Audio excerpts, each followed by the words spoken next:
to the block. I was raised on watchful eyes. Cold wind in the winter air, still I keep my head high. House is real on my tongue, like a name that don't break. Every scar in the city, still we move with no shake. Boots on the ground, hear the heavy step. Boots on the ground, we ain't done yet. Hands to the sky. When the pressure rise, we stand up tall, no fear in our eyes. House of Israel, House of Israel. We built this life from the dust. Boots on the ground, boots on the ground. Detroit heart, we don't give up. House of Israel, House of Israel. Say it loud, let the whole block know. Boots on the ground, boots on the ground. That's how we move, that's how we go. Faded lines on my work shirt, gravel on my soles. I've been carrying this vision through the heat and the cold. Every block got a testimony, every wound got a name. If the night try to fold us, we come back in the flame. Boots on the ground, hear the heavy step. Boots on the ground, we ain't done yet. Hands to the sky. When the pressure rise, we stand up tall, no fear in our eyes. House of Israel, House of Israel. We built this life from the dust. Boots on the ground, boots on the ground. Detroit heart, we don't give up. House of Israel, House of Israel. Say it loud, let the whole block know. Boots on the ground, boots on the ground. That's how we move, that's how we go. Let it roll, let it rise, through the rain, through the fight. If they try to bend our names, we still shine in the night. One sound, one line, one people, one fire. House of Israel, take it high, yeah.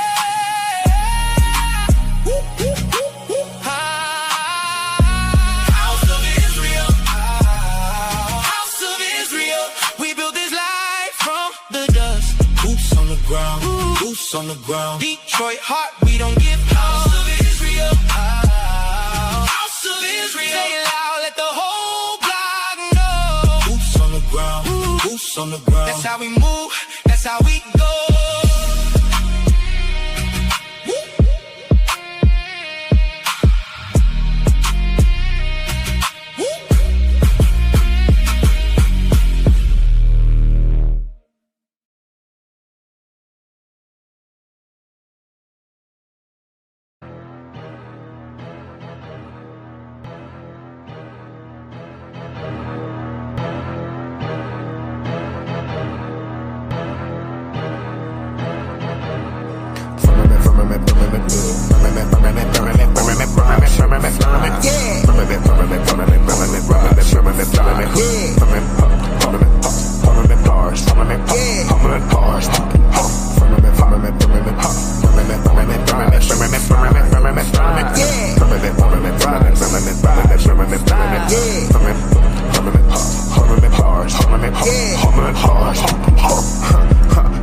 In the sky, it's a bird, it's a plane.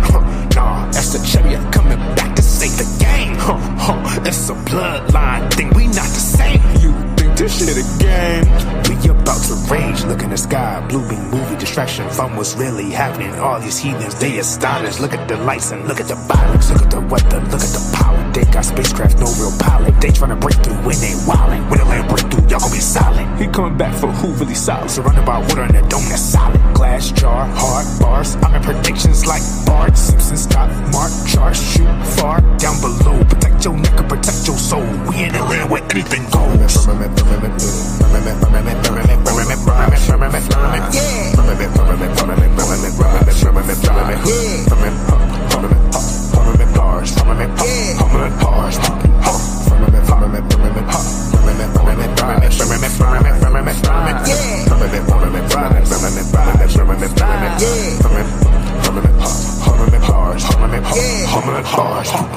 far above your atlas. Demons get no access. Evangelists, activists, and I do get active. Christianity, insanity, deserted like a cactus.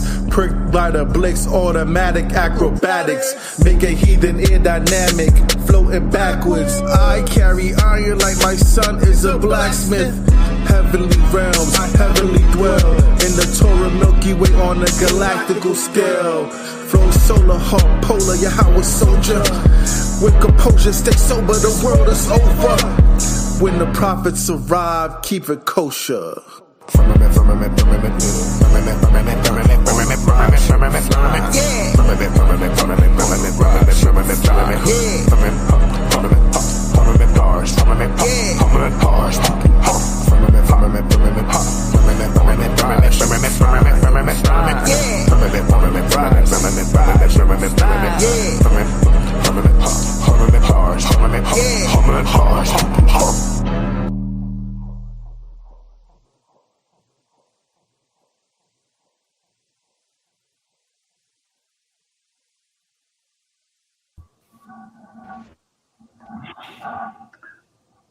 Shalom, shalom, Yasha Allah, shalom, Shabbat, shalom, Kwam, Yasha Allah, shalom. God, shalom. Yes, sir. We have Shawapar, Deacon Shawapar representing the dirty South, originally from up north where we don't eat the pork, right? Over here with the mighty Mayaka Allah. Right, raw for your God. Kwam Yasha Allah, y'all. Kwam Yasha Allah. Mighty Mike Allah from HOI and Y and J representing. Right? Shalom, Yasha Allah, shalom, man. Feeling good on this Sabbath. I pray everybody has a blessed Sabbath. If you rest, you rest. If you go out and teach, you teach. As long as you do all things in the name of Yahweh by Hashem HaMashiach Yahushua. I feel very blessed to talk to you, the lost sheep of the house of Israel, Yasha Allah. Those of you that have waken up to this truth, right, with honor, sincerity, and integrity, and you earnestly want to keep the laws of the Most High in the faith of HaMashiach Yahushua. Right now, I represent the house of Israel, the congregation set up by our elders. Double honors to the elders, Elder Zabak, Elder Torah, Elder Manashah, Elder Brother Levi, right? Kwam Yasha Allah, right? They come out of the original One West. HOI is one of those camps, right? One of those strong, mighty camps that still keep most of the old doctrine, right, that they learned from their elders that was passed down from generation to generation, decade to decade, right? So what we love to do is pass on knowledge, wisdom, and understanding to the lost sheep of the house of Israel.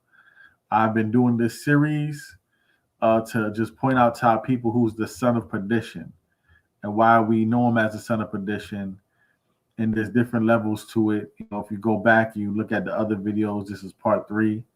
Right, we have done other volumes, and this is part 3. Never trust thy enemy. Your enemy is these other nations, right? They come into your community, they set up shop, they take away money and resources out your community and don't put nothing back in. There's no reciprocation. You're building up their empire while they're stepping on yours, right? Slavery did not end with us just coming out of chains. We're in mental slavery. We're in a financial slavery. We're in the criminal justice system slavery. You know what I'm saying? It was different levels of slavery, emotional slavery, psychological slavery. But mainly, you know, the financial slavery is hitting our people hard because now in this time where jobs are scarce, all the businesses belong to heathen. They have come through, they have gentrified and monopolized in our neighborhoods.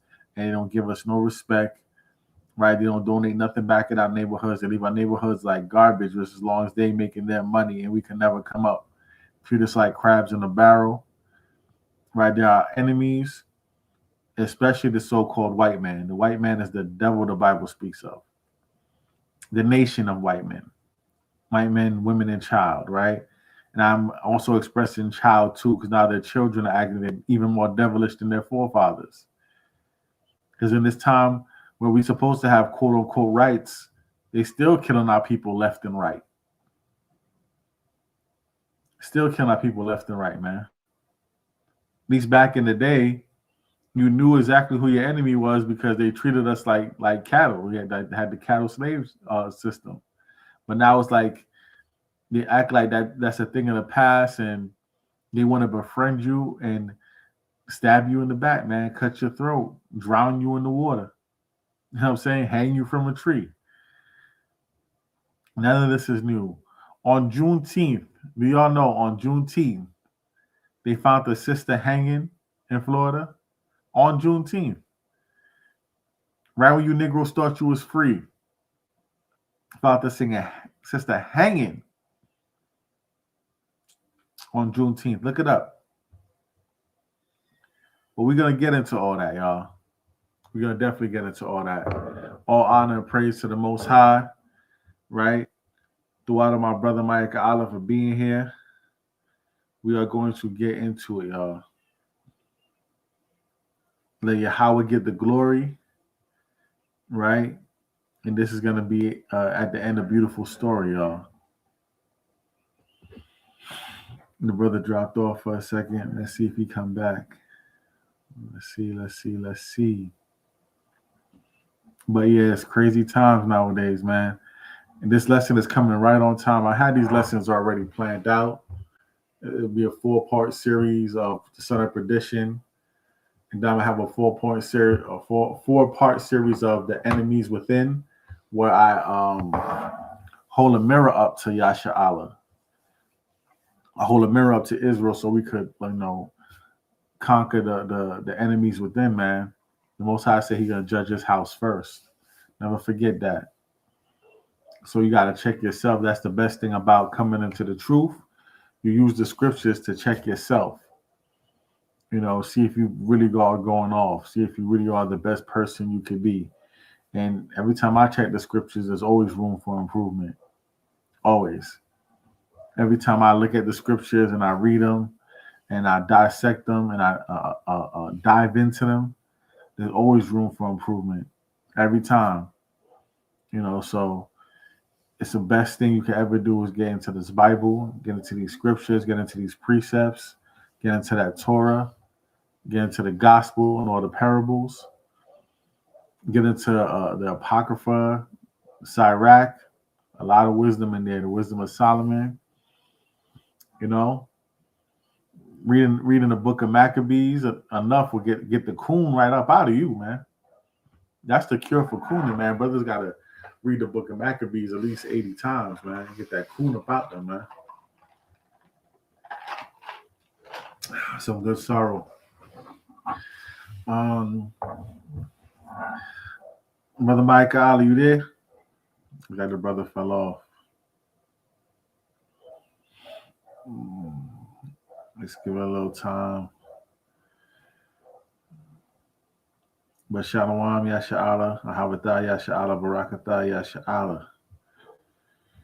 Let's give the brother Mike Allah a little time. See if we get back on the line. If not, that'll be fine. I'll start reading for myself until somebody else get on.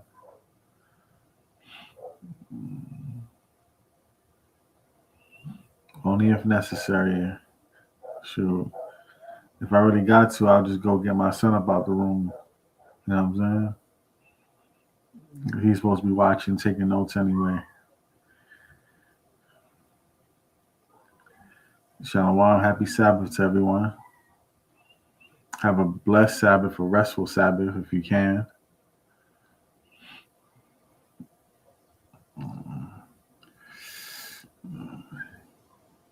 Give a couple more minutes.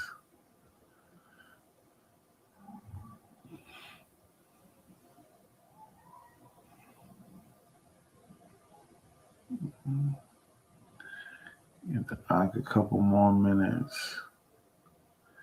If not,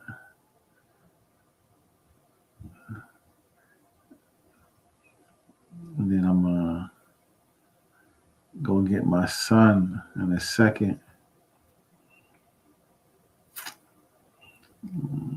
Send him the precept list right now.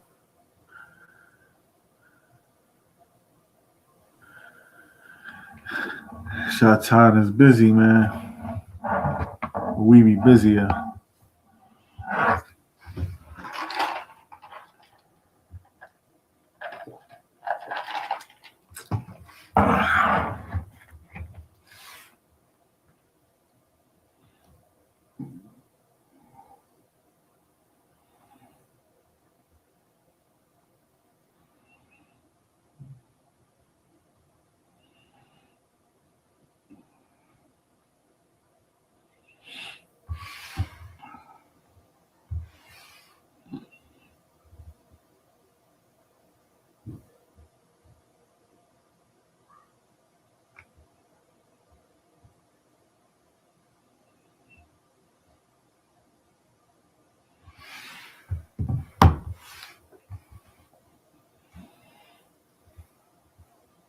Salakia, 1 second, y'all.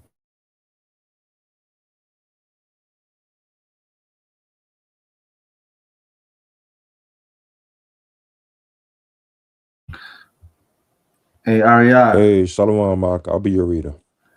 Yeah, you'll be a reader? God. God, the water. I was just about to go grab my son out the back room. God. You know what I'm saying? I always got a spare reader as long as you got children that you're raising up in the truth. You always got a spare reader. God.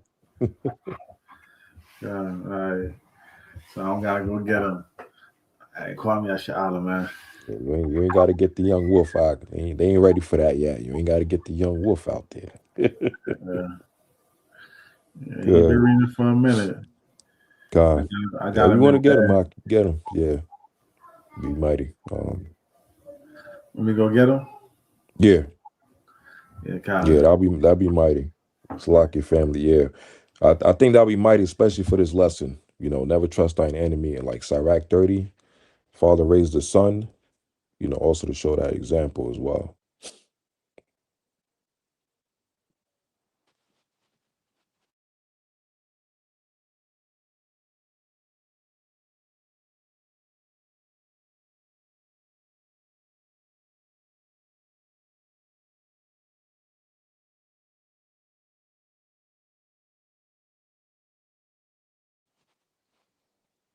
Yeah, shalom, family. Shy, happy Sabbath. Once again, lessons coming from the Deacon Shalpar on Never Trust Thine Enemy. Like he was saying earlier with the series, you know, we're working on that. Elder Macabre with his series with the Stockholm Syndrome, you know, which is mighty as well. Also have with the Dispersal of the Gentiles, you know, which is basically speaking about us as Israelites. You know, Israel scattered throughout the four corners of the earth. You know, so Shalpar now is speaking about with the Never Trust Thine Enemy, which is the Son of Perdition series as well. And yeah, just touching on the stuff like the situation with the Nolan Wells, the sister in Mississippi that they found got hung in her backyard. You know, and there's just so much atrocities going on. Let me see. Khan, if y'all can hear me, Khan, okay. Yeah, like the sister saying, yeah, get the young lion on. Good.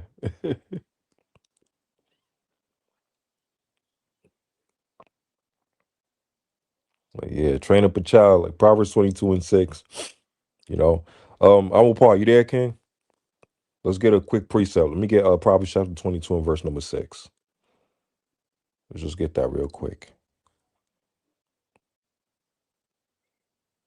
Let's get Proverbs 22 and verse number 6.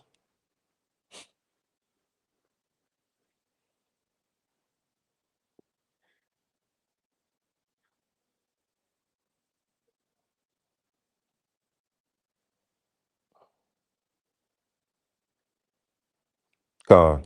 There we go. It's Proverbs chapter 22 and verse number 6. It says, train up a child in the way he should go, and when he is old, he will not depart from thee. Right. So just give you a quick example. Shahpar with his son, Quran, who we call the young wolf. He's been reading for him for a couple of years. He's been doing a hell of a job, and it's powerful to see that, right? And like the brother Taj is saying, also they found a 15-year-old dead. Right. There you go. Damn, 15-year-old dead as well, also in Mississippi, right? Let me get another precept back. Let me get Sirach chapter 30, and let's get verse number 5. And Shahpar's back. Khan, you there, King? Khan, I'm here, King. Okay, Khan. All right. Just let me know when you're ready, King. We just Yeah. set up. Quran, say something. Shalom. You all can hear him? Yeah, Khan. All right. Shit, you sound louder than me. Good. All right, Khan. All right, we get the show on the road. I'll just back out, and I'll be in the backstage, and I got it. Call me, Shalom. Call me, Shalom. Shalom. Khan, this is an important lesson for the youth to know because they're targeting our youth. You can see that now. Carmelo Anthony, Nolan Wells, he said a 15-year-old. A young lady was just hung in Mississippi. And also in Mississippi, a young boy was drowned. Like they slit his throat, stabbed him, and drowned him. Yeah. All in Mississippi. There was a college boy that got hung in Mississippi. Last year. It was last year or the year before. College boy got hung in Mississippi. So Mississippi is like the stronghold of it, but it's going on all around the place. I know that, through social media and phone addiction, a lot of our children have become depressed. Like when your child get caught up in the algorithm, they become more depressed. We have a lot of more depressed children, especially with all the hormones and stuff they put in the food and water, and plus the vaccines, all that type of stuff. But the algorithm, the chemical warfare, the disgusting and crazy music, it did bring the suicide rate of our children up, right? However, they're using that to mask the fact, right, that they're hanging a lot of our children. They're hanging a lot of our people. They're hanging a lot of our people right now and ruling it suicides. Like, this is the first time in my life I've ever heard about, so many suicides amongst our people. Usually it'd be Gad. Right, Gad be getting drunk on the reservations, like impoverished, and they feel conquered because of what Esau did to them, the way Esau decimated them and sectioned them off into little casino-driven, impoverished communities, if you want to call it that, the reservation. Right? Amongst Gad, the suicide rate's always been kind of high. But they never really like hang themselves. They're like overdose or use a gun. Like Jake gonna use a gun if you want to really kill himself. Maybe in jail he'll hang himself. But even those be like sometimes ruthless COs hanging prisoners, and they saying it's a suicide. But one thing for sure, our people with the history of hanging and lynching, our people are not hanging themselves if they want to commit suicide. There's a million other things a Negro gonna do before he said, I'm gonna hang myself like the KKK used to hang us. No, they're not doing that. Especially in Mississippi. Especially in Mississippi. And they've been doing it to the youngins because of our youngins, they not on point. They always got a saying, like they always say, don't get caught lacking, right? Don't get caught lacking. You don't get slimed out. Don't get caught lacking. Right now, the so-called white man has our children lacking to the 100th power. They have our children lacking to the 100th power. They don't really know who their enemy is. They're so busy riding and sliding and spinning the block on each other, they don't understand who their enemy is. Now, because of the curses and because the split of the northern and southern kingdom, we do have enemies within our own nation. We do. But that inner threat is something that we're working on. But the outer threat is the ones that's really on attack.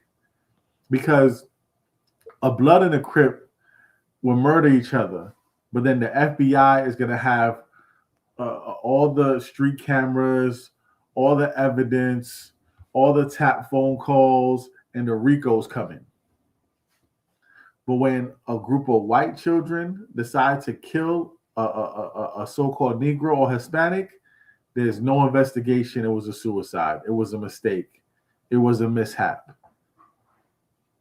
So their children are learning that if you want to get away with murder, you as a white child murder a Negro or a Hispanic.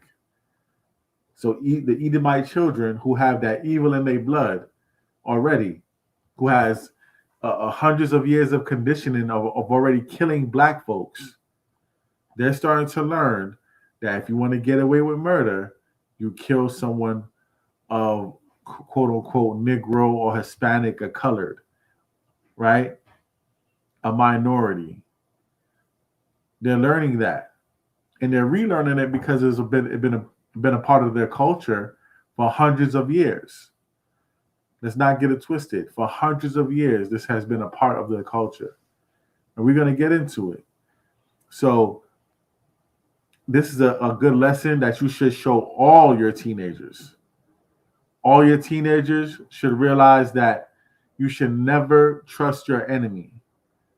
And we're not talking about Ray from down the block, right? We're not talking about that. We're not talking about Ray and Jamal from down the block. We're talking about Peter and Kyle. Those guys will kill you, hang you, and then cover it up. Never be found guilty. Fed's not really looking into it. The coroner is lying for them. The judge is biased for them. An all-white jury will not convict them, right? So we're going to get into these scriptures, yo.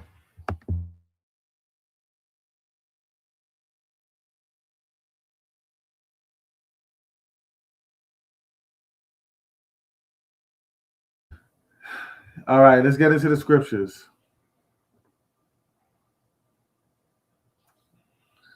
Salakia. Let's start with the first scripture. Let's get the book of Deuteronomy, chapter 28, verse 48. Deuteronomy 28,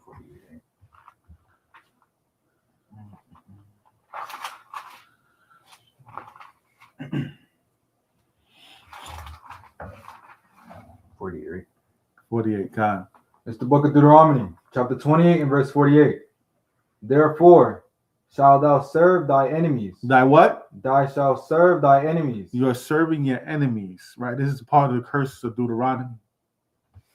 You have enemies. Salakia.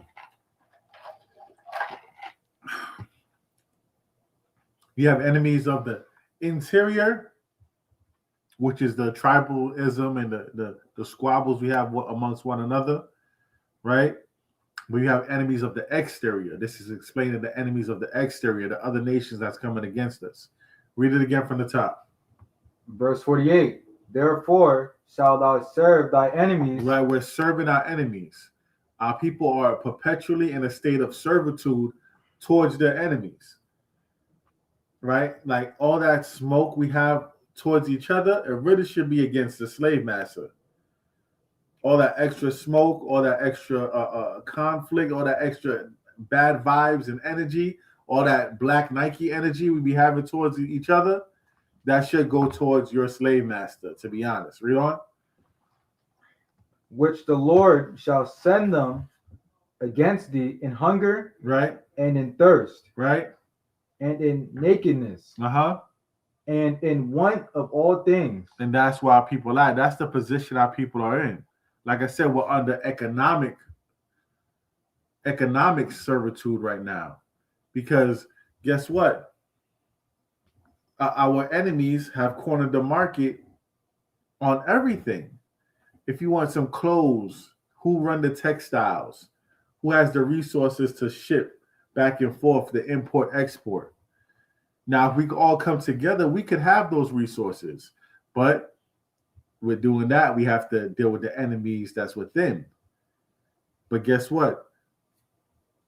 Our people is so messed up in the mind that they trust more the enemies from the inside than the enemies. No, Salakia. They trust the enemies more from the outside than they trust the enemies from the inside. From the enemies from the inside, man, you can always tell a coon. You can have a conversation quick and tell a coon what's a coon. But the enemies from the outside, they'll act like they're your friend for years. Smile in your face, the big Joel Osteen smile, and still murder you. Be your friend 9 years and kill you on the 10th year. Right? Because they see us as servants. They see us as expendable. Right? That's part of the curses, man. Get 64. Mm-hmm. Verse 64. And the Lord shall scatter thee among all people, from the one end of the earth even unto the other. And that's what the transatlantic slave trade and the sub-Saharan slave trade. This is why I don't get the gender wars between our women and our men. This is why I don't get the tribalism wars between the Northern and Southern Kingdom, aka the Black and Hispanic, right? The Black and the West Indian. I don't get the tribalism wars, and I don't get the gender wars when it comes to our people, our nation, because all of us came here on chains. And if some of you were indigenous to this land, that's even worse because they came here and bullied you out of your own land and put you in chains too. It's even worse if you were indigenous to this land or indigenous to the Americas, period. The Americas, I'm talking about the continent of America, right? The continent of South America. When I say the Americas, and the Caribbean, that's right outside the Americas, right? Because a lot of people don't look at the Caribbean as part of the Americas when the Caribbean is part of the Americas. Just like Madagascar and Cape Verde is part of Africa. It's islands off of Africa. The Caribbean is islands off of America, so it's still part of the Americas when you really look into it. If you're indigenous to that, it's even worse because they came here and bullied you and conquered you. And one of the main reasons why they conquered you, because they manipulated you into thinking that y'all was friends at first, that they came in peace. Never believe that they ever come in peace. Even if they do really come in peace and they prove it to you that they coming in peace, still don't trust it. They have to perpetually always prove that they're coming in peace because they have shown historically and biblically that they perpetually always come in hatred and murder. Let me reiterate that. Even if you think this person is coming in peace, they always have to prove themselves. Because if you really study them, you see that they're not really coming in peace. They're just putting up a front and a facade trying to catch you off guard, trying to catch you slacking, trying to catch you lacking, and never give them the opportunity. Never trust thine enemy. Read verse 68. Verse 68. And the Lord shall bring thee into Egypt again with ships. With what? With ships. Right, read that again from the top. Verse 68. And the Lord shall bring thee into Egypt again with ships. Right, Egypt means our captivity, right? Because the real place of that, real name of that place is called Kemet or Mizraim, right? Egypt goes back into the Greek word Egyptos, which means slavery, captivity. So this was the place of our captivity, our slavery, right? They brought us into slavery again with ships. That's the transatlantic slave trade. Come on. By the way, whereof I spake unto thee, thou shalt see it no more again. Come on. And there ye shall be sold unto your enemies. What were our people sold to? Unto your enemies. These were your enemies. These are your enemies. Because really nothing really changed. This not your friend that took a baby from you and then sold it. This not a friend that then took your wife from you, your brother from you, your mother from you, and sold them. Can you imagine the pain? Your mom's like, oh, you have a new baby sister. Oh my gosh, she's so pretty looking.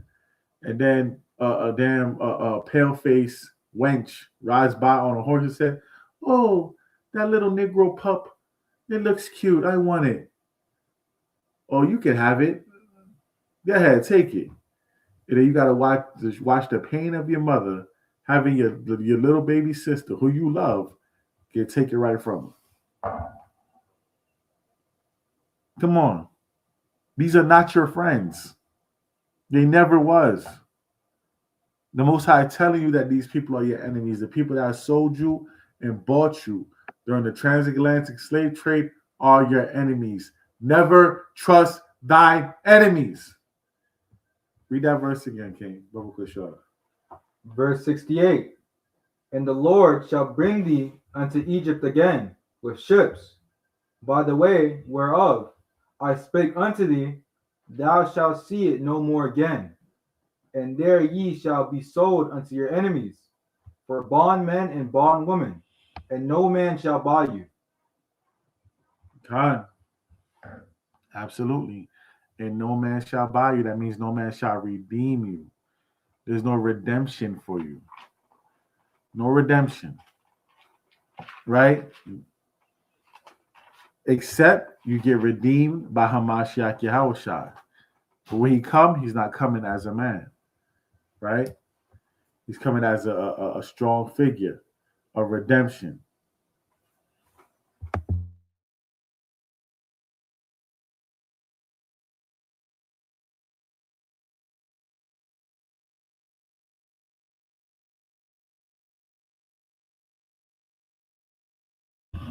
Let's get to Jeremiah 17 and 4. Jeremiah 17 and 4, Baba Kashar. All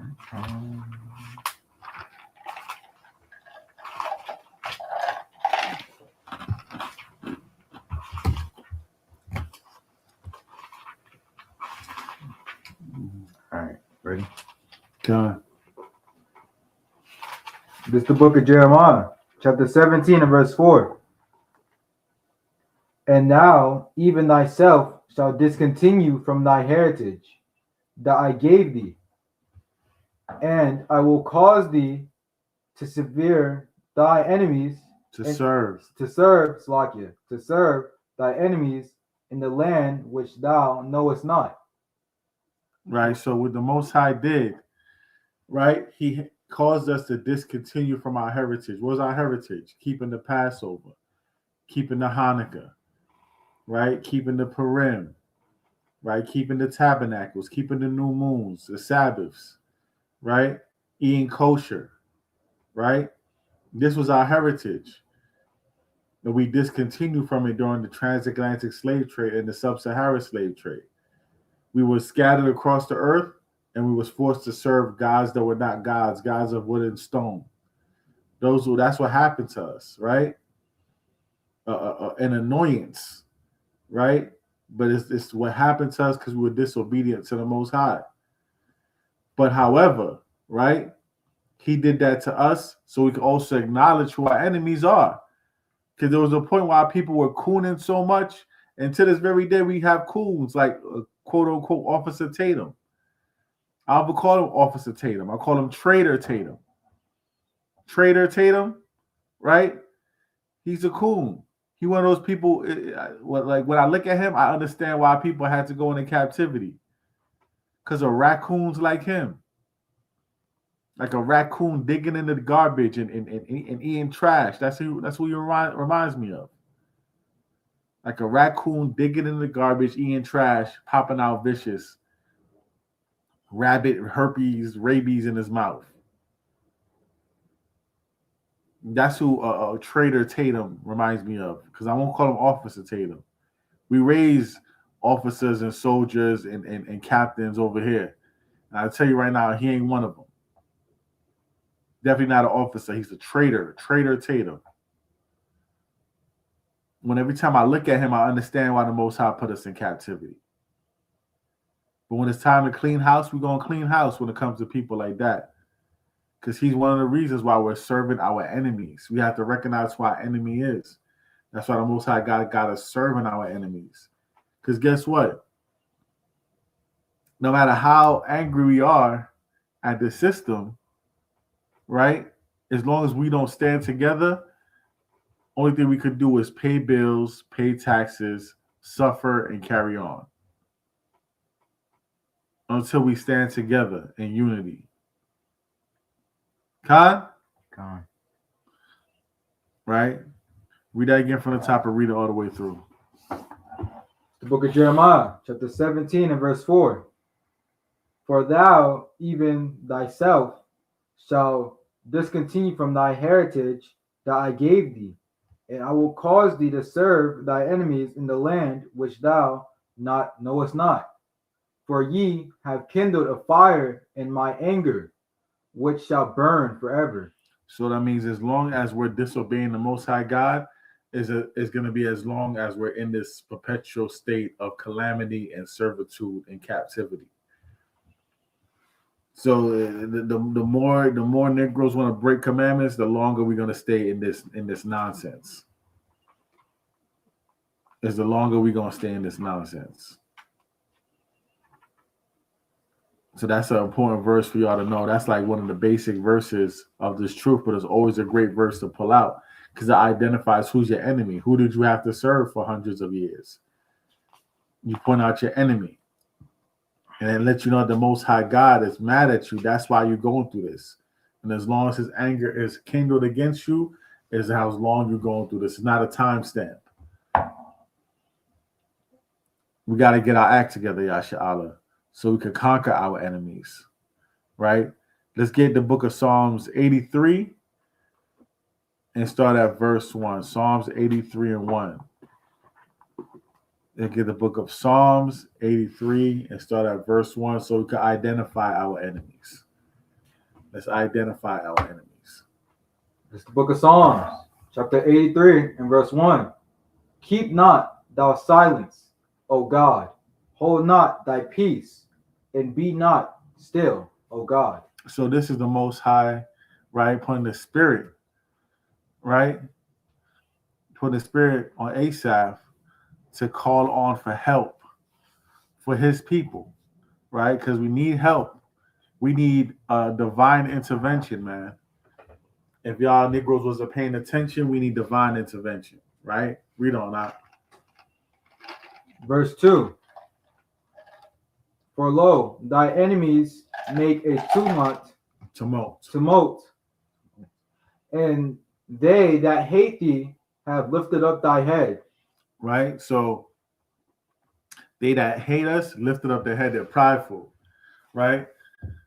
In West Indian style, them stick out them chests, right?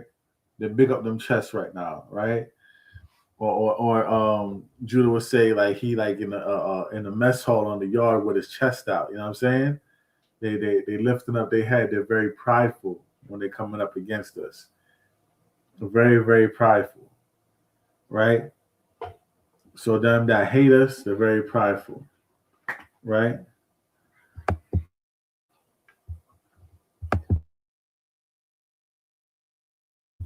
Right, read verse 3. Verse 3. They have taken crafty counsel against thy people. Come on. And consulted against thy hidden ones. Right? Our people is the hidden ones. How do we get hid? Through the transatlantic slave trade, the sub-Saharan slave trade. The biggest case of identity theft that the world ever seen. The biggest case of identity theft. They put the children of Israel into slavery, changed their names, changed their destiny. There's a big destiny swap. A lot of people want to talk about destiny swaps. A big case of identity theft, a big case of destiny swap. That was done to us. We became hidden, and we had to serve the sons of perdition, man. Read on. Verse 4. They have said, "Come and let us cut them off from being a nation, that the name of Israel may be no more in remembrance." And that's what they did. They cut us off from being a nation. Who cut us off from being a nation? Who says that you're only 2/3 of a man, 2/3 of a person? And what constitution is that written? 2/3 of a human being. We had to have rights written in that could get stripped away. That's what y'all don't realize. The same rights that they're written in, they could try to erase them right out. But when it comes to the rights that the Torah gave us, when it comes to the rights that the Bible gave us, those rights can't get written away, man. Those are inalienable rights, man. Those are rights from the Most High God, man. Right? I want you to read on. Read on. Yeah, I want you to read on. It's like here. Let me get verse 5. Verse 5. That I may perform the oath which I have sworn unto your fathers. No. Psalms 83 and 5. Psalms 83 and 5. Yeah. Psalms 83 and 5. All right. Salakia.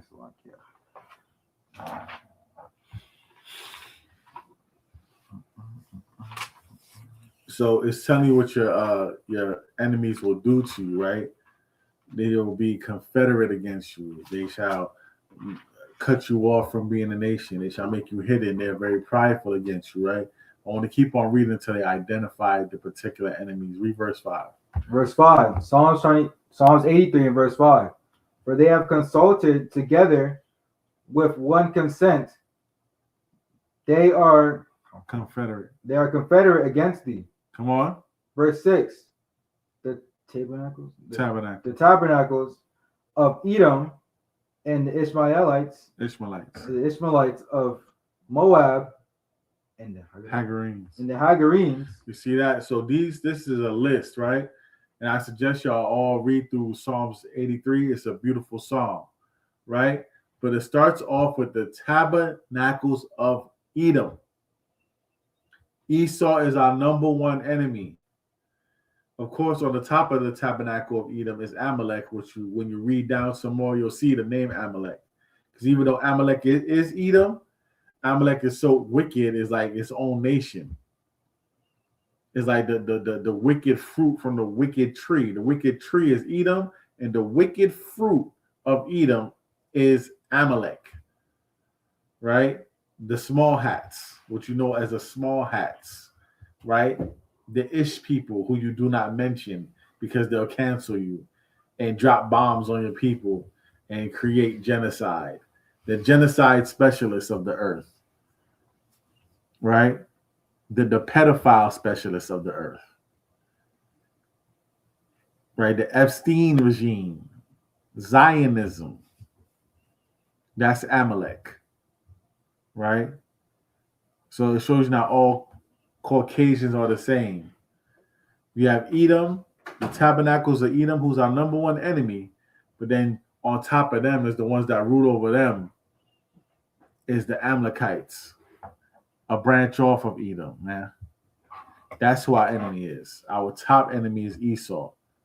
And the leaders of the Edomites are the Amalekites. All right, we're going to get that a little bit later. Give me in the Apocrypha. Get Ecclesiasticus, chapter 12, and start at verse 10.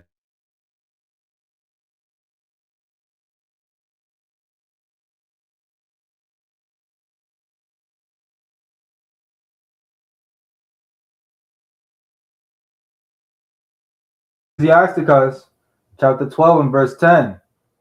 Never trust thy enemy. What does it say? Never trust thy enemy. Never trust thy enemy. That's our people problem, right? They trust in our enemies, and our number one enemy runs our music.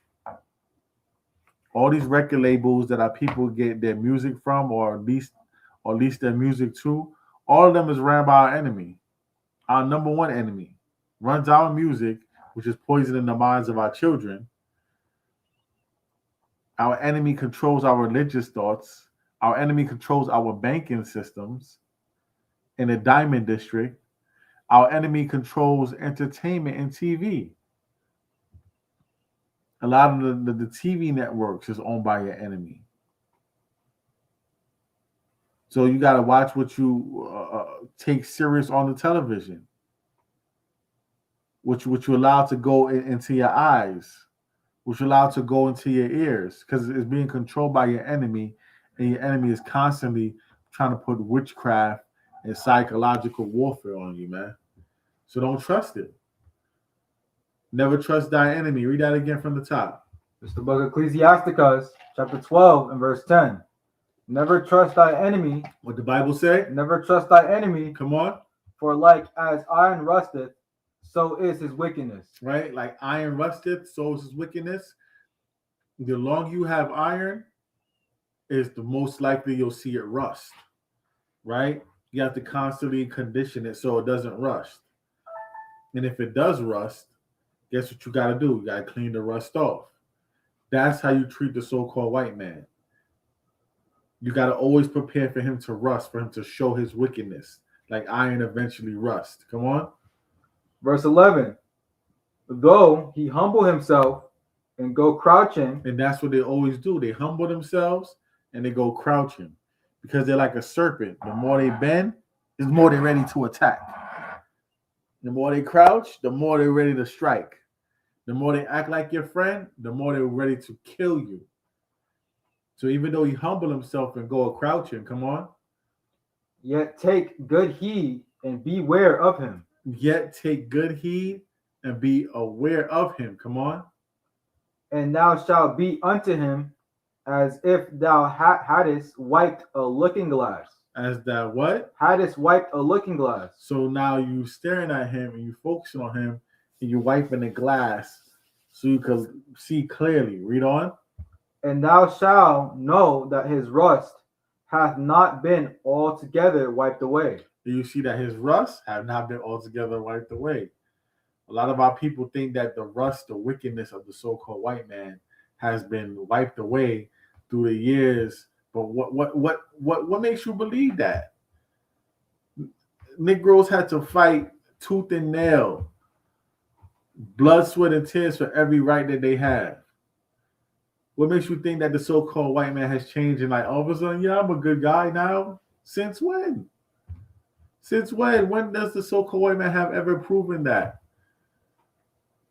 And he commits genocide after genocide after genocide and become a hypocrite after a hypocrite. Because when his people were suffering from the opioid epidemic, he said, hey, man, we're treating this like a disease. We want to get our people on opioids off because it's killing them at a high rate. But when our people were suffering from the crack epidemic, they treated it like a war. They said it's a war on drugs. It's hypocrisy. It's evil. You should never trust these kind of people.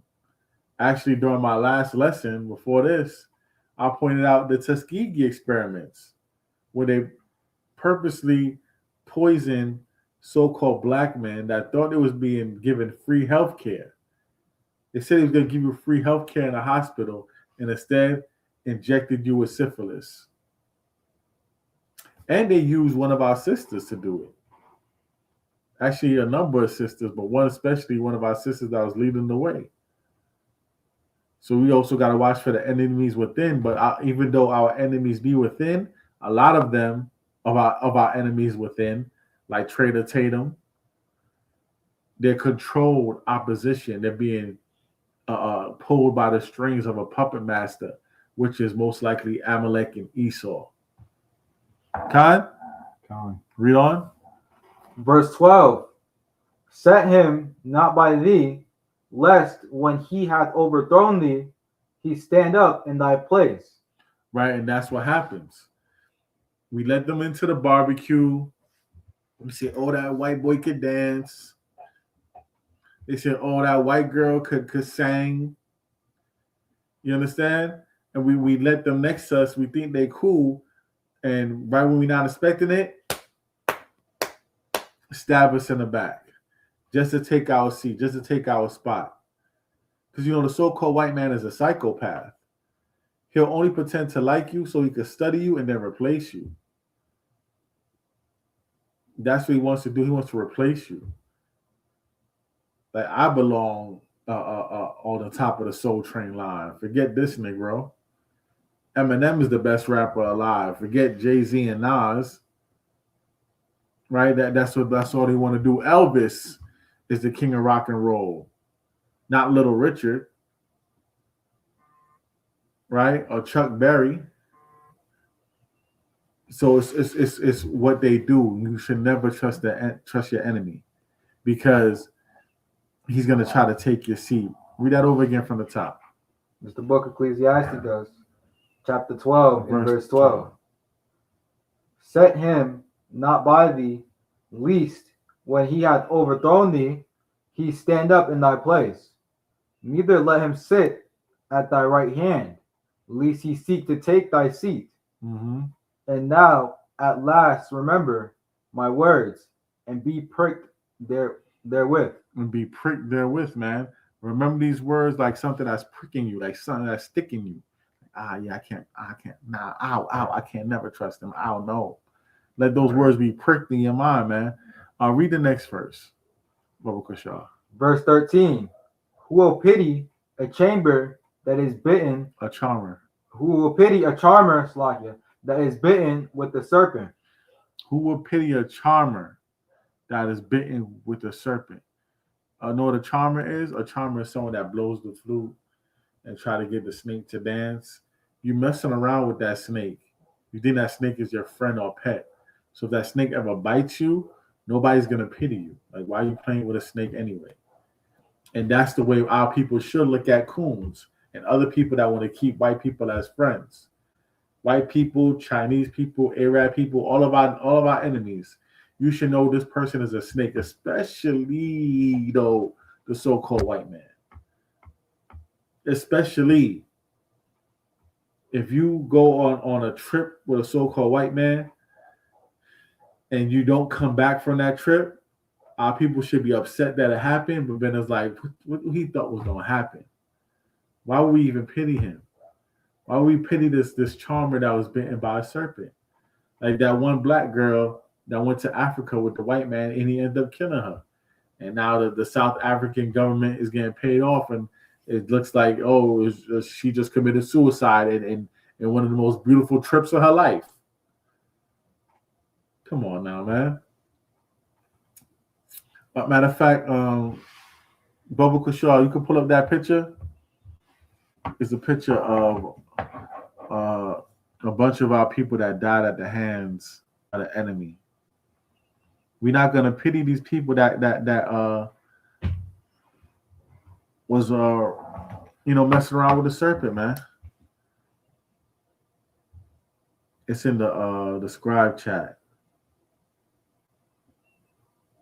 Here's the first picture I put, not the video I put up. We can play that next, but I want you to put up the picture with Ashley Jane, James Bird, Lauren Smith, Kendrick Johnson. Y'all can put up that picture right quick. Peter Spencer.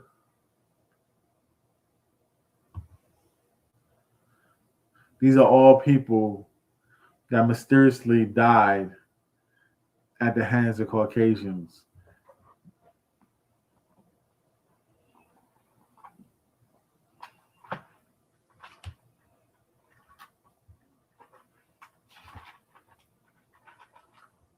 Y'all know what I'm talking about? I threw this picture in the group chat. To bring that out.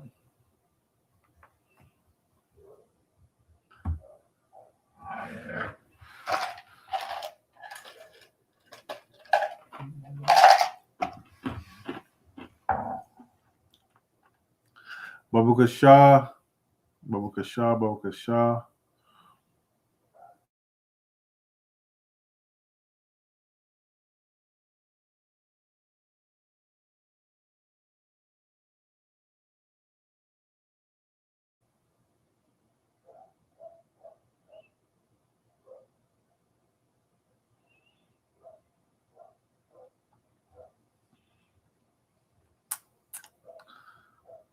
Yeah, I'm gonna ask you to put up that first picture, and then you can play that first video afterwards.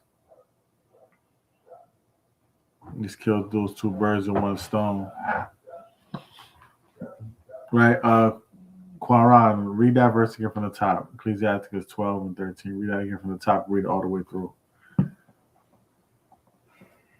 This is the book of Ecclesiasticus, chapter 12 and verse 13. Who pity a charmer that is bitten with the serpent, or any such as come nigh wild beasts? Right? Any such that have come near a wild beast. Nigh means near. So anyone that came near a wild beast, they say, "Oh, you look like a cuddly bear, or you like a Yogi bear or a Pooh bear," and then the bear bites your neck. Like, who's gonna pity you? What was you doing?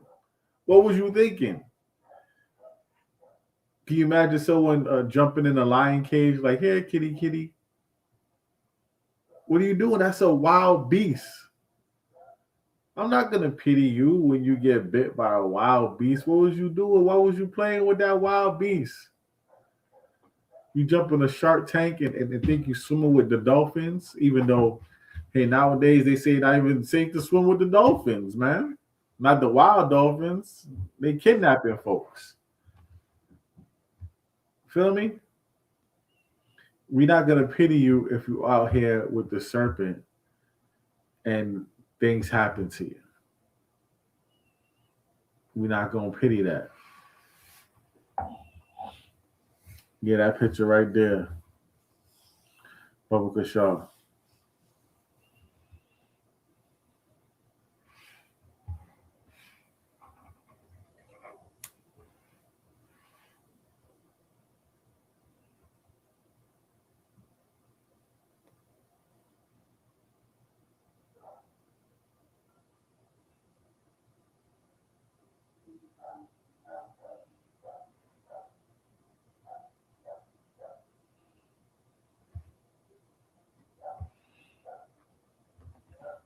So that right there, you see the names? Those are all names of people that trusted in the enemy too much and they passed away. And this is just the tip of the iceberg, to be honest. Right? You could play the video now.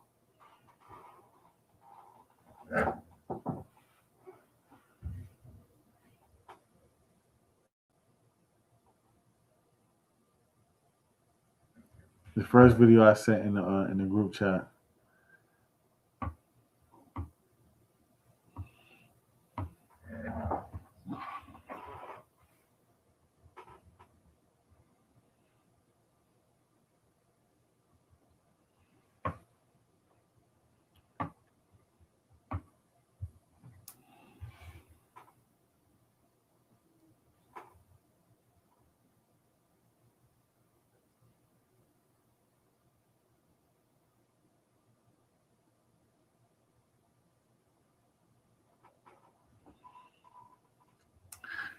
Yeah, until they get that right. Until they get that video playing. Right, let's get another verse in right quick. Right, let's get Proverbs 11 and 21.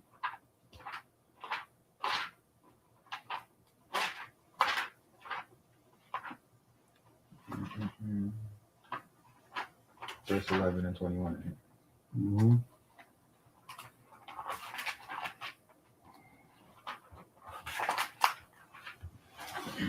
This is the book of Proverbs, chapter 11 and verse 21. Though hand join in hand, the wicked shall not be unpunished, but the seed of the righteous shall be delivered. So though hand join in hand, the wicked is not going to be unpunished. I know a lot of y'all want to save the so-called white man. So you join in hand with him, like, no, we gotta love him. We gotta love everybody. John 3:16.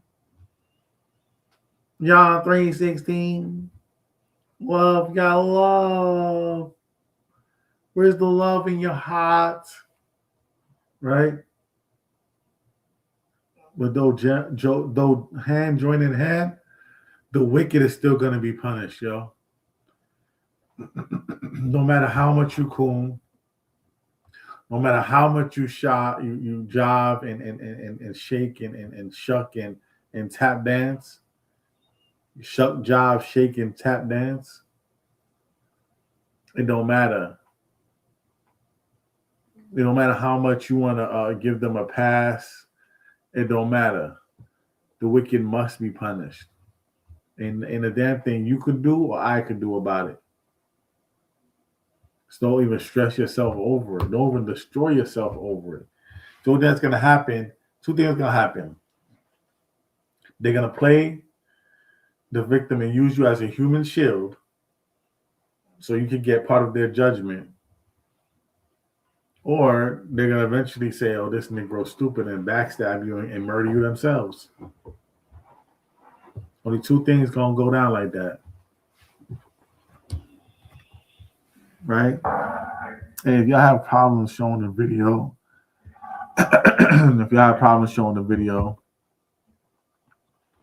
it's okay. Like, let me know if y'all have problems showing the video. I'll go on to some more precepts we can show a little later.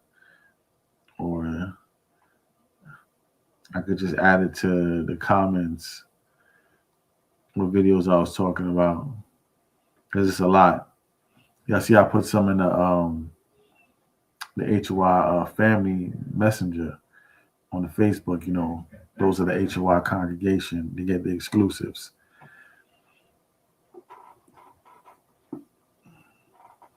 So, well, let me get the book of, let me go back to the Apocrypha. Let me get Sirach, Ecclesiasticus 9 and 13, Biblical Shah Quaran. All right, you ready? It's the book of Ecclesiasticus, chapter 9 and verse 13. Come on. Keep thee far from the man that hath power to kill. Read that again. Keep thee far from the man that hath power to kill. Now, you could use this in all situations, right? You can use this in all situations. Like, say, if you're chilling with some dudes and they're known to be killers, you shouldn't be chilling with them. Now, if they're righteous killers, like they're defending their people, okay. But if they're murderers, people that's preying on their own people, you shouldn't be with them because sooner or later they'll murder you. Or sooner or later, the people that they murdered is going to try to seek vengeance, or the people that know and affiliate with the people that they murdered is going to try to seek vengeance. You know how much people got shot on the block I was raised on? Shout out to Non-First and Winthrop, right? The grimy 90s, Rutland Road, Sutter Ave, right? They call it East Flatbush. They call it West Brownsville, right? But it's like the East 90s, the grimy 90s, right? Sutter Ave, Rutland Road. Hop on that 3 train, hop on that B15. You're going to get there. You feel me? Listen, do you know how much people on my block growing up, and I'm like young, I'm talking about real young, because when I started going to high school, that's when I started living in East New York. Shout out to East New York, you know what I'm saying? The most thorough, right? But in the East 90s, it was the most grimy. Do you know how much people I've seen get shot all because they were standing next to somebody they was not supposed to be standing next to? You got to stay away from people that are known to be murderers. This man has the power to kill. He's doing it. He's consistently doing it. But this verse, specifically for this lesson, and specifically, right, for the overall meaning of it, goes to the so-called white man. Because right now, he has power to kill with immunity. Like I said, like Ray and Pookie, they're going to kill each other in the community, but then there's going to be an investigation because, trust me, like the system wants to fill up those jail cells. And they want to fill up the jail cells with silly, stupid Negroes that have a lot of self-hate and don't know no better.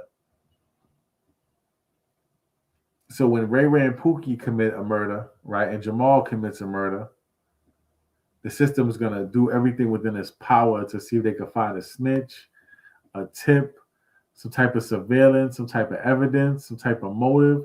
They're going all through they social medias. They recovering phones and checking out deleted text. They doing anything to get a conviction. They doing RICOs, all sorts of stuff to get a conviction when there's murders in the hood, when there's black on quote unquote black on black crimes. But let it be a Caucasian that murders a Negro. No investigation. It must have been a suicide. So these people have the power to kill because the justice system, the quote unquote justice system, right, supposed to be blind, but it's really peeking and saying, nope, that white boy is not going to get prosecuted. Nope. So they have the power to kill. Read that again from the top. This is the book of Ecclesiasticus, chapter 9 and verse 13. Come on. Keep thee far from the man that hath power to kill. Come on. So shalt thou not doubt the fear of death. Right, so don't doubt the fear of death, man. Read on. And if thou come unto him, make no fault, lest he take away thy life presently. Right, so he will take away your life. As soon as you have a little fault, imagine having a friend like that. As soon as you make one little mistake, they're ready to kill you. Really? Dang, homie. But that's what the so-called white man does to his Negro friends, man. Ask Nolan Wells, right? Come on. Remember that thou goest in the midst of snares, Mm-hmm. and that thou walkest upon the battlements of the city. Right? The battlements, there's war going on outside, no man is safe from. The race wars are coming. The race wars are here. It's just that Negroes ain't really fighting back. But the race wars are here. They're hanging you. They're lynching you. Lynching your women. Killing your babies. Destroying them. Murdering them. With impunity. With immunity. The race war is here. Just that Negroes just ain't fighting back. They're not even trying to defend themselves, man. They're not even trying to stay away from the fire. Like a dodo bird. Don't understand when they're in danger. We got to wake up, man. Especially wake up our youth. Because they're the number one targets. Esau, he fears men like me. But then he know men like me like, okay, probably if I wait 20 years, this nigga will die or something. That's what Esau is hoping when it comes to me. But a younger generation, 15, 16, 17, within the next 20 years, he's actually entering his prime. And now Esau really got to be afraid. That's why they're targeting the youth. Khan? Right, let's get the next scripture. Right, because all these are lining up. Let's get Isaiah 13 and 14. Isaiah 13 and 14. These race wars are coming, man. Nolan Wells goes out with a bunch of Caucasians.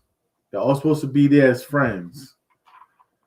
He ends up missing, and like they don't notify anybody, say he's missing, no search party. Listen, from my life experience, I go anywhere with a bunch of friends and one go missing, we searching for him. Like, oh, what's up? Where he at? I got his phone. You got his phone? Why he don't got his phone? Nah, this don't sound right, bro. And anybody that knows any teenagers, especially us adults that have raised teenagers, sometimes that phone is attached to that teenager hand like he had Spider-Man powers. Teenagers be falling asleep with their phone in their hand, phone still running, they asleep. Teenagers be taking showers, that phone still running while the shower is on. They got the phone on a damn a sink, in an angled in a way they can still watch the phone. They sit down to eat. They still got the damn phone in their hand while they sitting down and eating. A teenager is always on their phone. And you telling me Nolan Wells said, leave me on an island without my phone. That makes no sense. That makes no sense at all. Like Dr. Umar said, you don't find that suspicious. You're supposed to find that suspicious, man. Just the simple fact that he went missing, ended up dead, and they had his cell phone should be indictment already.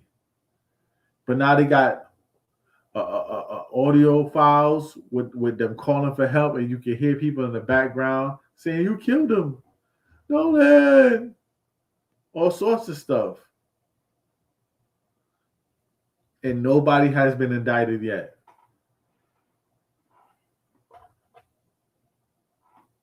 Come on now. You know it takes nothing. Negroes would have got hit with the RICO. First and foremost, if they didn't get hit with the RICO right away, the feds would have been like this. Shh. We hunting wabbits. Don't tell nobody. And it would have just, no media coverage, would have just watched them. 8 months later, cuffs. That's how it worked, man. So understand that the Most High God is having you witness the true spirit of the so-called white man. Because from the elder racist, probably ex-slave owners that's like 80 years old, all the way down to the ones that's 17, 15, 18, they all hate you. They're all murdering you. We got Isaiah 13 and 14. This is the book of Isaiah, chapter 13 and verse 14. And it shall be as the chaste roe, and as the sheep that no man taketh up. Come on. They shall every man turn to his own people. Every man do what? Turn to his own people. Every man has to turn to his own people. Yasha'Allah, we got to gather together, O nation not desired. Every man need to come home, return to his own people. Don't be a traitor like Tatum, right? Read on. And flee every one into his own land. And flee everyone into his own land. Come on. Verse 15. Every one that is found shall be thrust through. Everyone that's found shall be what? Thrust through. Everyone that's found shall be thrust through. This is a time of what? War, killing, judgments. That's what's going on. A lot of our people are dying. They're found with the enemy. They're found hand in hand, like it says in Proverbs, with the enemy. And they're being thrust through. They're dying. Read on. And every one that is joined unto them. That is what? Joined unto them. You want to join unto them and be a coon? Read on. Shall fall by the sword. Shall what? Fall by the sword. They're going to fall by the sword. They're going to die. Die being a coon. Die being a traitor. All right, verse 16. Verse 16.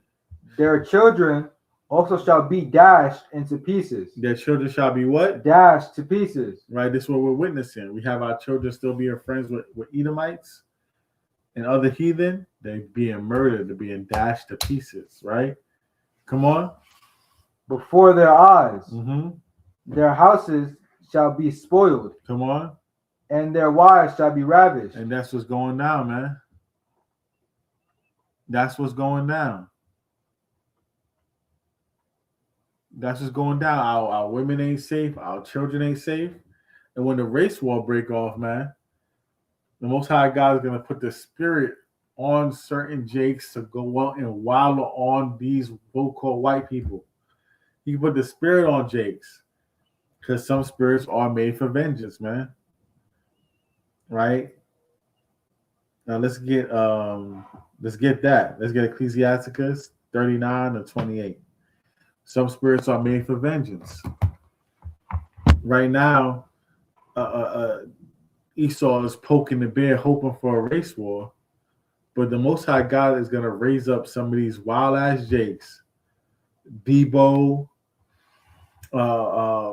that big strong dude from Baby Boy. What's his name? Ving Rhames. Bring an army of damn Ving Rhameses to choke out Esau, like little Joe there, right? Most High God ain't playing, man. and be 1,000 Debos out there ready to catch wreck and crash out, but not on each other, on our true enemies. The Most High is going to cause them spirits. He's going to raise up the spirits just for vengeance. Just for vengeance. You know, a righteous man is not going to rape a woman, but the Most High God might just cause a wild, crazy Jake in a day of calamity to kick down Trader Tatum's door, smack him around because he nothing but a soft pansy and a cuck for the so-called white man. And then his little lily white wife, man, gonna get ravished, man. That's how the Most High God gonna set it up.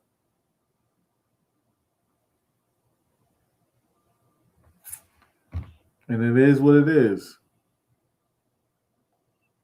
Well, let's get that. Let's get Ecclesiasticus 39 and 28. It's the book of Ecclesiastes. Sirach 39 and 28. It's the book of Ecclesiasticus, chapter 39 and verse 28. There be spirits that are created for vengeance. There'll be what? Spirits that are created for vengeance. Right, this is Sirach 39 and 28. Right? I don't see it on the screen yet. But read that again. It's the book of Sirach, chapter 39 and verse 28. There be spirits that are created for vengeance, which in their fury lay on sore strokes. Sore strokes. With sore strokes. Sore strokes. Come on. In the time of destruction. In the time of what? Destruction. In the time of destruction. The time of the race wars. Right? Come on. They pour out their force. Read. And appease the wrath of him that made them. And they appease, right? They make happy the wrath of them that made him, that made them. So Yahweh made these spirits just for vengeance. And when they come out, they're gonna wild out, right? Read on. Verse 29. Fire and hail. Fire and hail, come on. And famine. And famine. Famine. Famine means hunger, right? They're gonna be starving out here. Read on. And death. And what? And death. Death is the whole spirit. A spirit that's for vengeance. Come on. All these were created for vengeance. All these are what? Created for vengeance. Right? Read on. Verse 30. Teeth of wild beasts. What do you say? Teeth of wild beasts. Teeth of wild beasts. Come on. And scorpions. And what? And scorpions. And scorpions. Come on. And serpents. And what? And serpents. Read on. And the sword punishing. What? And the sword punishing. And the sword punishing. Come on. The wicked. The what? The wicked. The sword is punishing the wicked. Come on. To destruction. To what? Destruction. See that? You see that? So these are the spirits that's made for vengeance. So when you see Jake wilding out, just the other day, he had some bugged out Jake I seen on the internet. Bugged the hell out. Talk about July 21st, my son, like wild Jake, he just clocked some Cheetahite woman. Knocked her stupid. It looked like he gave her brain damage. Then he chased another Cheetahite into the street. And she trying to get in somebody called his person. I ain't know you would that call that crazy nigga chasing you. Yeah, the Most High God's gonna bring up a bunch of spirits of vengeance. There's gonna be a lot of bugged out Jakes that used to terrorize the community. They're gonna turn around and start terrorizing the enemy, man. And race wars is coming. Right? Read verse 31. Verse 31. They shall rejoice in his commandment. They shall do what? Rejoice in his commandment. Right? A lot of that stuff is the Most High's commandment, man. Come on. And they shall be ready upon earth. They shall be what? Ready upon earth. Come on. When need is. And when their time is come, they shall not transgress his word. They shall what? Not transgress his word. They're not going to transgress his word. Most High God is going to say, hey, yo, put B to A. Right? B to A. And that's what they're going to do, man. Look at Jeremiah 16 and 16.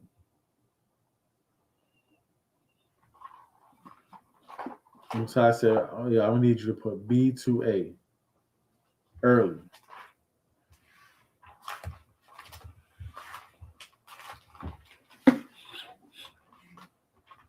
All right, ready? Mm-hmm. It's the book of Jeremiah, chapter 16 and verse 16.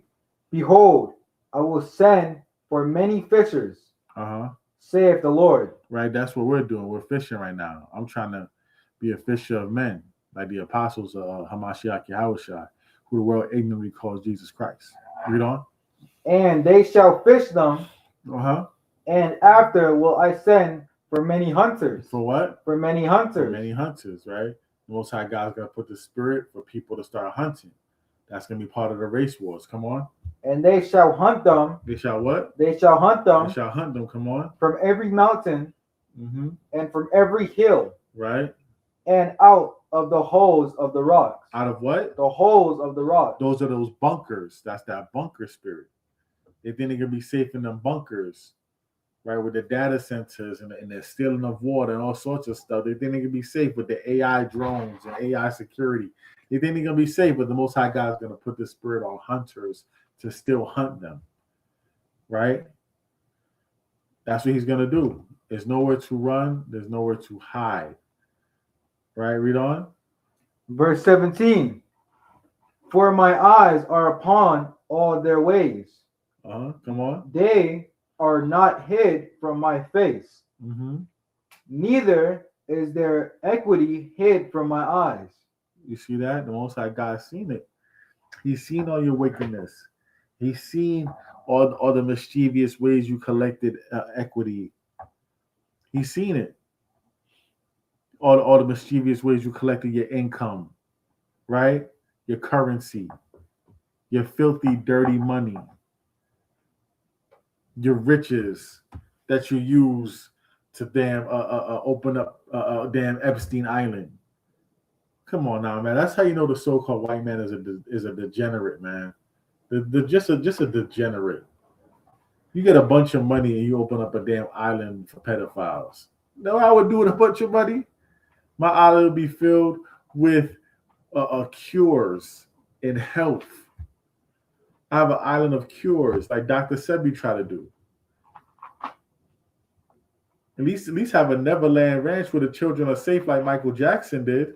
They have a damn pedophile Epstein Island, man.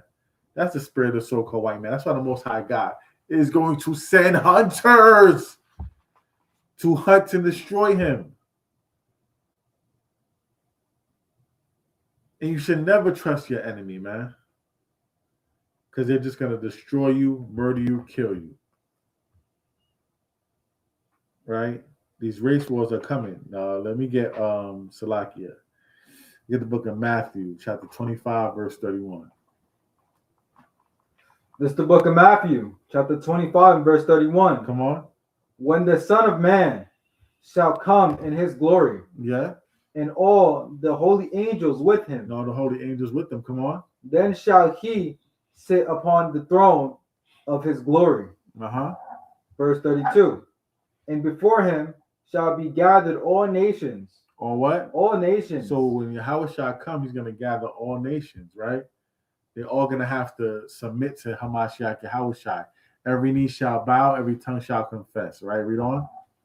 And he shall separate. He's going to do what? Separate. He's going to do what? Separate. He's going to separate them, right?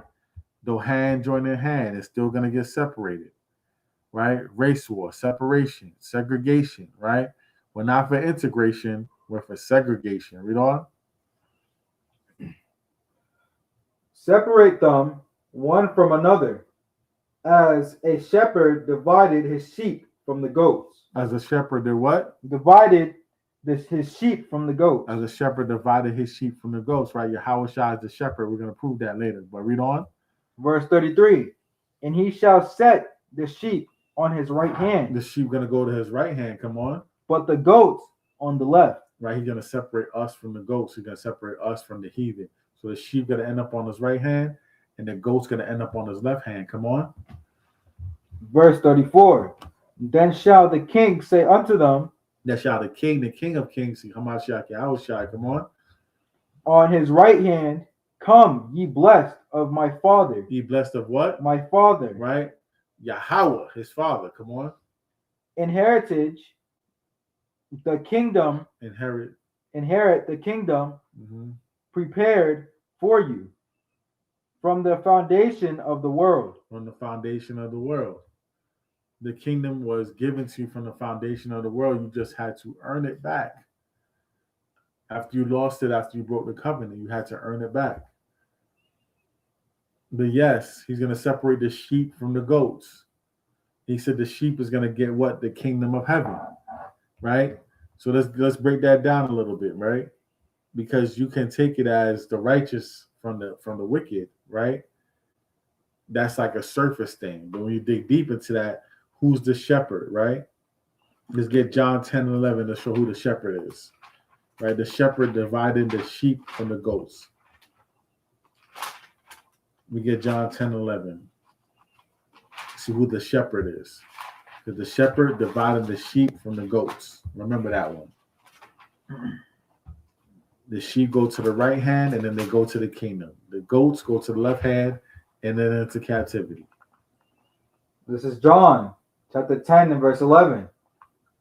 I am the good shepherd. What is he? I am the good shepherd. Yahweh Shai calls himself the good shepherd. Read on. The good shepherd giveth his life for the sheep. And that's what happened. He gave his life for the sheep. He died on that cross. He did the baptism of death so we could conquer death and have everlasting life if we decide to repent and keep the commandments, right? So that's who the shepherd is, right? Let's get to the sheep. Let me get Matthew 15 to 24. Right out of the shepherd's mouth, he's going to tell you who the sheep is right now. And this is a classic. Everybody should have this, right? Matthew 15 to 24. This is the book of Matthew, chapter 15 and verse 24. Come on. But he answered and said, I am not sent unto the lost sheep of the house of Israel. Read that over. Read it right. Slakia. This is the book of Matthew, chapter 15 and verse 24. But he answered and said, I am not sent but unto the lost sheep of the house of Israel. Right. He said, I'm not sent but unto the lost sheep of the house of Israel. That's the King's English. So let me rephrase that to you. He's like, only reason I'm here is so I could get the lost sheep of the house of Israel.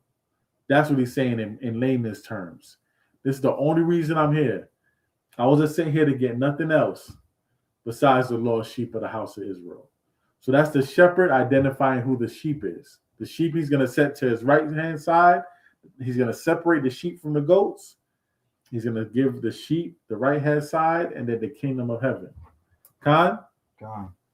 Right, that's the shepherd who is Hamashiach Yahushua, the good shepherd that died for the sheep, identifying who his sheep is. Khan?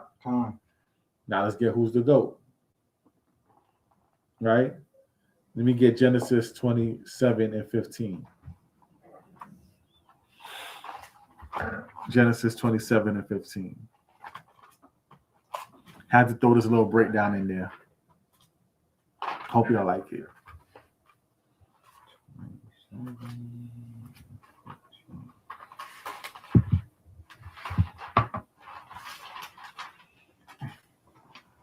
This is the book of Genesis, chapter 27, verse 17. 15. Verse 15, Slakia. And Rebekah took goodly raiment of her eldest son, Esau. Who she took goodly raiment of who? Esau. So she took Esau's clothes. Come on. Which were with her in the house. Right. And put them upon Jacob. So Jacob was going to get a blessing that he already got from Esau. Esau sold him the birthright and the blessing. But Esau is so wicked, he's going to still try to get the blessing from the father, even though he already sold it to his brother. Like, a scam, like Esau does. So Jacob knew that Esau was going to scam him. The mother felt it in the spirit, so the mother came up with a plan. She said, hey, you're going to get this blessing from your father. Since he can't see that good, I'm going to have you feel and smell like Esau, right? So she took clothes that smelled like Esau and put them on Jacob. Read on. Her younger son. Mm-hmm. Verse 16. And she put the skins of the kids. The skin of what? Of the kids. The skin of the kids. What is a kid? A kid is a baby goat. So this is identifying who the goat is. When you separate the sheep, which is Jacob, Israel. Israel was the sheep. But now let's see who the goat is. The goat is Esau because he smelt and felt like a goat, right? So he's identified as the goat in the scriptures. Read on. Of the goats upon his hands and upon the smooth of his neck. Right? Because Jake had a smooth neck. We may get beards, but for the most part, our people got smooth skin, man. That's that shea butter baby, right? That, you know what I'm saying? Cocoa butter, shea butter babies. That's what we make. Right? But Esau, he got rough skin. Hairy, like a goat. Understand? Right? Read on. Verse 17. And she gave the Savior meat and the bread which she had prepared unto the hand of her son Jacob. Mm-hmm. Verse 18. And he came unto his father and said, My father. And he said, Here I am. Who art thou, my son? Verse 19. And Jacob said unto his father, I'm Esau, thy firstborn. I'm what? I'm Esau, thy firstborn. So when Jacob was imitating Esau, right, he had to use goat skin. So that's the hidden meaning. When the shepherd comes, he's going to separate the sheep from the goat, because the sheep is Israel, which is Jacob, and the goat is Esau. Khan? Right? After that little breakdown, let's get back to the lesson, man. Right? Let's get Genesis chapter 36. Oh, Salakia. Before we get that, we get Exodus 1 and 16. 17 and 16. Salakia. Exodus 17 and 16. Before we go to Genesis 36. Exodus 17 and 16. Right? Mm-hmm. This is what all our youth need to know, right? Read that for me. It's the book of Exodus, chapter 17 and verse 16. For he said, because the Lord hath sworn that the Lord will have war with Amalek. Will have war with who? Amalek. The Lord will have war with Amalek, right? Amalek, what I told you, is one of the top tribe, or the top tribe of the Edomites. Esau, Idumea. Read on. From generation to generation. So throughout all our generations, we are at war with these people. Don't sleep. They're not your friend. We are at war with them. A continued, perpetual race war. Khan? Right? Now let me get verse, Genesis chapter 36 and start at verse 1.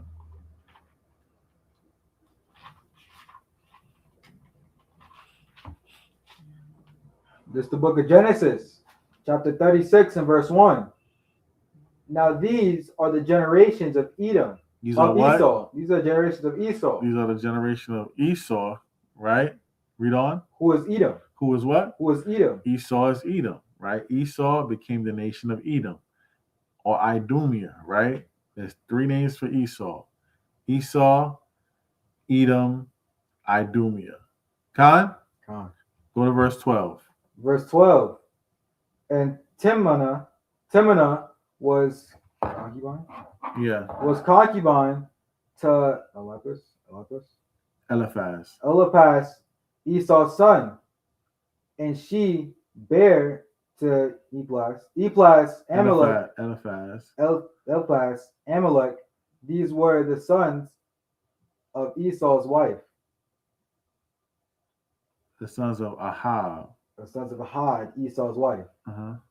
It's like Adah. Adah, Esau's wife. Right. So these are the sons of Adah, Esau's wife.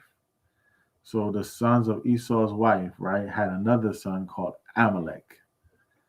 Right. So this is Esau's grandson, but he became the top nation. And this is who we have war with forever. From generation to generation. Don't sleep. These are not your friends. These are not your friends. We are at war with them. A perpetual race war, which is going to continue forever. Right? Let me get Amos 1 and 11. There's a few more to go, Akim and Akwafiam.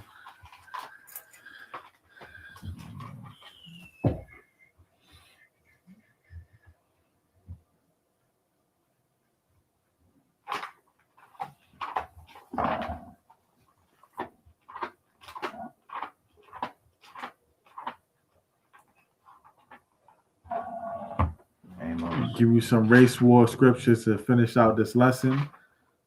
To let you know to never trust your enemy. Why would you trust somebody that you're at war with? Never trust your enemies. This is the book of Amos, chapter 1 and verse 11. Thus saith the Lord, for 3 transgressions of Edom, and for 4 I will not turn away the punishment thereof. Come on. Because he did pursue his brother with the sword. He did what? Pursue his brother with the sword. Pursue his brother with the sword. Come on. And did cast off all pity. Cast off all pity. Come on. And his anger did tear perpetually. Did tear what? Perpetually. Perpetually, forever. Come on. And he kept his wrath forever. He kept his wrath forever. Now, since the brothers had a hard time pulling the videos, I'm going to play this video from my phone, and this particular video, because it touches all this, because these were adopted children, but they were supposed to be brothers. And they were adopted by a high-ranking Edomite, right? And at the age of 13, Jake died. They stabbed him and drowned him. I just want to play this video right quick. South Carolina, and nobody is talking about it. In Modoc, South Carolina, and nobody is talking about it. Major media outlets won't bring it up. And I would like to help bring attention to this because Daryl's life had value. If the roles had been reversed and a white child had been stabbed and drowned by 2 black children, it would be all over the globe. This is Daryl Lowry. He had recently been placed in the home of Bernie Hamby, who is a county council chairman and runs a foster care out of his home. Apparently, he was fast asleep on the day or the morning that this occurred when Daryl was stabbed and held underwater by 2 of his foster children. And I use the term children loosely because one of them is 17. This is the mugshot of one of them, the 17-year-old. His name is Landon Austin Moore. He and another juvenile stabbed Daryl Lowry and then drowned him, holding him underwater, and then left his body floating in the water at the dock. Again, I want you to imagine if the roles were reversed, how this would be handled in the meat. Daryl's life had value, and there were people that loved him. His life circumstances weren't great, but he was loved. In Modoc, South Carolina, and nobody... So what you're seeing right there was a 13-year-old child stabbed and drowned by 2 white boys, right? The eldest was 17. The other one was younger. They didn't really give the specified age of the other one. Like I said, from age 17 to age 71, all these damn heathens are the same, man. They hate you. So that goes into how Esau is, right? They're supposed to be brothers within the same adopted household, and he's stabbing and killing him, drowning him. Stabbed him and drowned him. Stabbed him and drowned him. At 13, getting stabbed and drowned. Do not trust these people. They're not your enemies, right? Do not trust them. Right, so let's get into the next verse. Got my bond reading, man. My children have no white friends. None. Argue with your mama. My children have no white friends. From my eldest, which is reading to my youngest, which is about going on 6 months, no white friends. Maybe associates, maybe if they play in a sport, a teammate, co-workers, but never a friend. All right, let's get the book of Obadiah 1 and 18. Race wars in the Bible. That's the book of Obadiah, chapter 1 and verse 18. And the house of Jacob shall be a fire. Come on. And the house of Joseph a flame. Come on. And the house of Edom for a stubble. For what? For a stubble. Come on. And they shall kindle in them and devour them. And do what? Devour them. Come on. And there shall not be any remaining of the house of Esau. For the Lord hath spoken it. None remain of the house of Esau. I don't get how anybody could read that and then think like salvation for everybody. You got to be a special level of retarded to read that verse and not see race wars, the Most High God choosing one nation over another and eliminating that nation that been persecuting his people. Because it said, none shall be remaining of the house of Esau. The whole house is talking about. And that's what the Lord has spoken, man. The Lord has spoken it, man. Let's get Zechariah 9 and 13.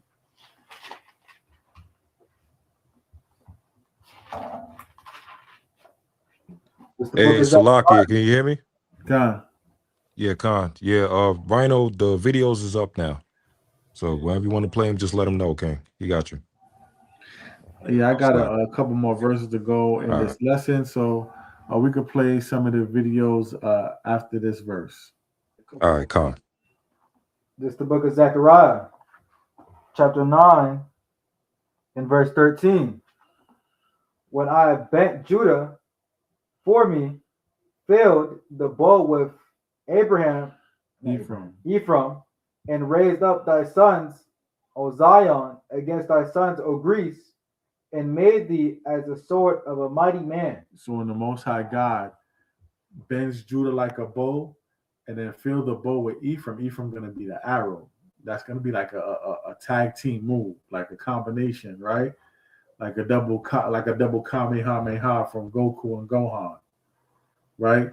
So when he bends Judah like a bow and then fills it with Ephraim like an arrow, he's going to destroy them. He's going to have his sons of Zion in a race war against the sons of Greece. And you know in the book of Obadiah how that's going to turn out. Khan? And this is the reason why. Let's get to the videos. Let's show some of these videos. And then we're going to read the last verses and close it out. Let's get to some of these videos, Akim.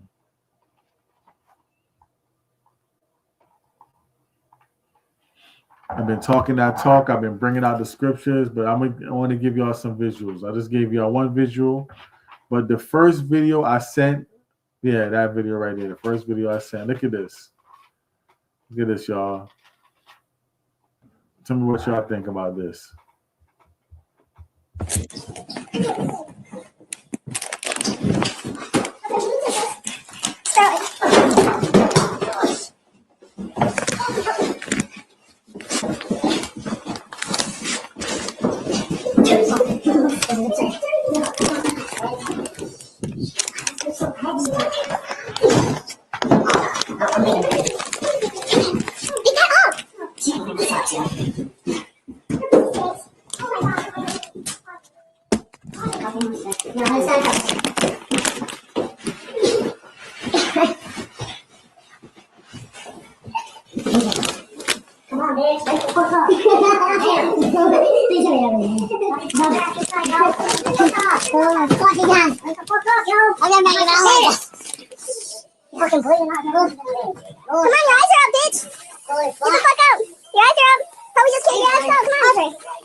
You see that? That's when you trust them. Never trust thine enemy. That's what happens when you trust them. When you trust them, that's what happens. Drugged her, dragged her, like lifeless body, stepping on her face. This is the position you put yourself in when you trust your enemy. Right? There's another video, something like that too, that I forgot to send. I'm mad at myself. Forgot to send this video where they beating on Eve. They beating on her when she's knocked out. No, I'm gone. I'm really about to kill this bitch. What you gonna do? Yeah. It's probably too late for me to send it, but I think y'all probably seen it already. But let me just play it. No, I'm gone. Y'all check this out. I'm really about to kill this bitch. What you gonna do? Tony, are you not seeing what I needed to see? No, we're gonna be hard about it. Got it. I'm slow. What is you finna do? I'm gonna drag you by your fucking hair, bitch. Audrey, talk all that shit that you was talking over the phone. Talking now. Talk. Shut the fuck up. Look, I want her. I want her. Bitch, shut your mouth. Shut up. What you gonna do, Audrey? No, I'm really about to kill this bitch. What you gonna do? Tell you I'm not seeing what I needed to see. Exactly. Well, we're gonna be hard about that. Okay. That is on slow. What is you finna do? I'm gonna drag you by your fucking hair, bitch. Audrey, talk all that shit that you was talking over the phone. Talk it out. What? Bitch, shut up. Shut the fuck up. Look, I want her to I want her to Bitch, shut your mouth. Shut up. What you gonna do, Audrey? Y'all see that? Those were two different instances with two sisters, right? One looked more Northern Kingdom. This one was straight up Eve, right? Southern Kingdom, right? And they trust in these Shedemites, and these Shedemites is beating them, drugging them, and beating them. Two separate instances. Never trust thine enemy. Never trust them. All right, let's get another video right quick. Y'all think it's a game. It's going down. The race war started, whether y'all like it, believe it, understand it or not. Protect your children, man. Teach your children these scriptures, man. Teach your children who they are, who their enemy is biblically. Don't let them get caught lacking like that. That was sad. That should make you angry. That should make you furious. You gotta let your children know, like, yo, that's the devil offspring. Those are Edomites. You are Israelite. Don't trust them. Serve your God. Get your money. Build your house. That's all you could do. Yeah, I just played that one. We could play it again. In Modoc, South Carolina, and nobody is talking about it. Major media outlets won't bring it up. And I would like to help bring attention to this because Daryl's life had value. If the roles had been reversed and a white child had been stabbed and drowned by two black children, it would be all over the globe. This is Daryl Lowry. He had recently been placed in the home of Bernie Hamby, who is a county council chairman and runs a foster care out of his home. Apparently, he was fast asleep on the day or the morning that this occurred when Daryl was stabbed and held underwater by two of his foster children. And I use the term children loosely because one of them is 17. This is the mugshot of one of them, the 17-year-old. His name is Landon Austin Moore. He and another juvenile stabbed Daryl Lowry and then drowned him, holding him underwater, and then left his body floating in the water at the dock. Again, I want you to imagine if the roles were reversed, how this would be handled in the media. Daryl's life had value, and there were people that loved him. His life circumstances weren't great, but he was loved. He was loved, right? See, I would trust her, but thank you for the information. You know what I'm saying? I would trust her, but thank you for the information. Like, he was loved. He certainly wasn't loved where he was at. And the damn councilman who had like a group home or a border home for children going through adoption say he was fast asleep while the child was getting stabbed and drowned. I don't believe that. I believe he orchestrated it. Like, hey, if you want to have a wealthy life, sacrifice this nigger baby for me. Yeah, you might go to jail for a while, but I'll make sure when you come out, you're a millionaire. And the 17-year-old devil said, hey, why not? I ain't nothing but white trash anyway. That's what I believe what happened. That's what I see through the spirit. I don't trust these people at all. Never trust thy enemy. Never. 17-year-old stabbing. And look, what I'm showing you is young people. This ain't the old white folks. They said that was just the old white folks that was racist and bigoted and put us in slavery. That was the old generation. Now this new generation, evil too. Evil. Even though they grew up off of rap and hip hop and cheered for LeBron James and cheered for Steph Curry, they still hate you. Still hate you. Don't get it twisted. Don't trust your enemies. Do not trust them at all. But let's get the next video, okay?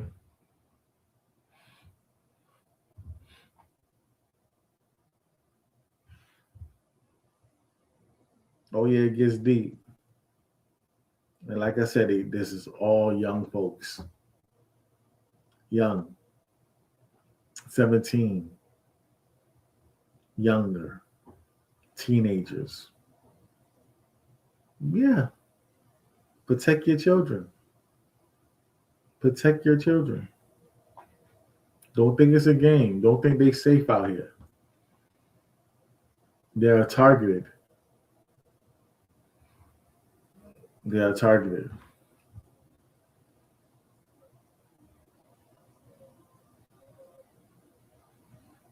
I think the next video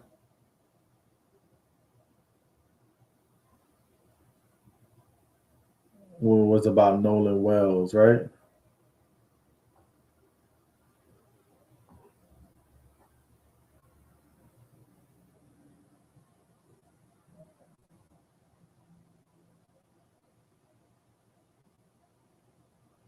Or was it about the young lady that got lynched? There's a young lady that been lynched in I think it's Mississippi.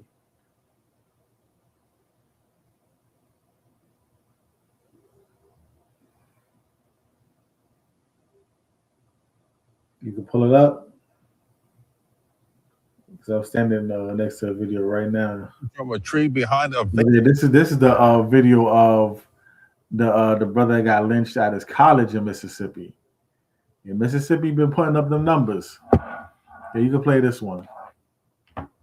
From a tree behind a vacant home. Councilman Kenneth Stokes said a Jackson City councilman is calling for a federal investigation after a woman was found hanging from a tree behind a vacant home. Councilman Kenneth Stokes says he has asked the U.S. Attorney's Office for help as local authorities continue their investigation.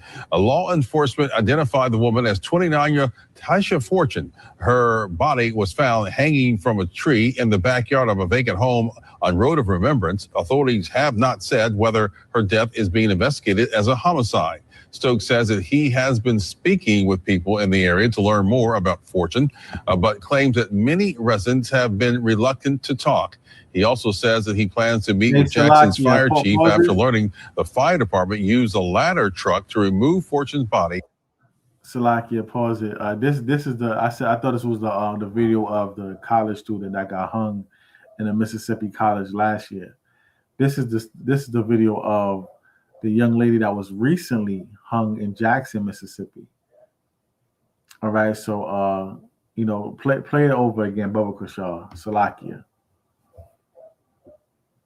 I want to get the right from a tree behind a vacant home. Councilman Kenneth Stokes said a Jackson City councilman is calling for a federal investigation after a woman was found hanging from a tree behind a vacant home. Councilman Kenneth Stokes says he has asked the U.S. Attorney's Office for help as local authorities continue their investigation.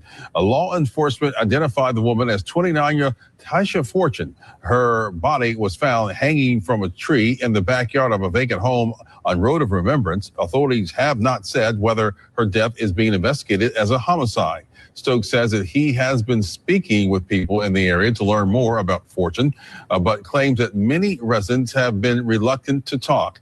He also says that he plans to meet with Jackson's fire chief after learning the fire department used a ladder truck to remove Fortune's body from the tree. I'm concerned about a hanging that took place in Jackson, Mississippi. Hanging is an activity, a crime. that should never be an issue of being accepted by the public. Hanging must never be an acceptable behavior.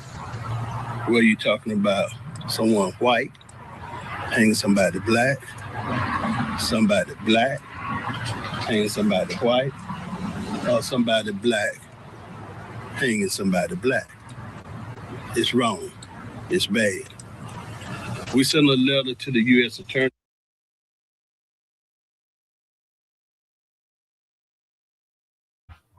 And this is why I can't stand from a tree behind a vacant home. Councilman Kenneth yeah, this is why I can't stand old ass Southern coons, man, because he was saying something, right? And then he just started like talking gibberish at the end. Hanging is wrong. If it's a black person being hung by a white person, or a white person being hung by a black person, or a black person hanging a black person. No, shut up. Shut up. We all know it's some damn hillbilly, redneck, dusty, mayonnaise sandwich eating mayonnaise monkeys, man. We all know it's them that hung that sister. We all know it's some mayonnaise monkeys, man. We all know. Talking about whether the black person hanging. When in the history of Mississippi is black people hanging black people, friend? Come on now, Elder, sit down, Elder. We will handle this, Elder. Sit down. Come on, sit down, Elder. Like, let's not be ignorant, man. We know what it is. Try to sugarcoat it and misdirect it at the end. We know there's no white people being hung by black people. Even though they want to try to call us Israelites the KKK, man. Hell no, we just royal. And we don't tolerate none of that nonsense that y'all tolerate. Because we know we royal. We know we come from the blood of priests and kings and prophets and warriors and anointed men and women of the Lord. That's what we know. We come from that, so we don't tolerate none of that nonsense that y'all tolerate. But we don't go around trying to hang Edomites, hang Moabites, hang Ishmaelites. We don't do that. We don't do none of that. But you know who do it? The KKK, the evil white cracker pieces of crap in Mississippi. Let's not get it twisted, man. That just kind of vexed me at the end of that video, for real. The whole video vexed me, to be honest. Because, yes, a 29-year-old young lady, right? 29-year-old young lady, she got lynched in Mississippi. A beautiful daughter of Zion. May not have been in the truth, right? May not have been in the truth. But it's still our people. Look, you see, this is a picture. That's who got lynched. That's her picture. Young. The young are doing it to the young. This race war is coming up. Whether y'all like it, understand it, believe it or not. All right, let's get we have another video left. If not, we can just get into some scriptures and close it out, man. It's been my pleasure bringing this news to you, making my people aware. And you know, I love my people. I really do. It's about time we wake up, about time we do some organizing. Even us that's in the truth, we got to do some infrastructure organizing. We need a very strong infrastructure when it comes to Yasha Allah, because the system is going to fail us and nobody from this government going to bail us out. So we need a strong infrastructure going. You know what I'm saying? We're going to make do, and the Most High going to provide the rest. But yeah, we need Israelites employing Israelites. Since they said they're getting rid of DEI, and the Israelite with a business, you don't got to hire no crackers. You know what I'm saying? Like, we gotta do our own due diligence too. That's why I'm gonna go into the next lesson. Next series I go into, my next lesson is gonna be Son of Perdition, worshiping the gods of the heathen Canaanite deities and stuff like that. But when I go into the series of enemies within, I'm gonna tackle like what we really need to do for infrastructure when it comes to Israel, especially us in the truth that know better. A lot of our people just don't know no better. I think there was probably one more video, but if we can't pull it, we could go straight to the scriptures because I got some family stuff to do this Shabbat. Very much a pleasure teaching, though. I love you, Yasha for real.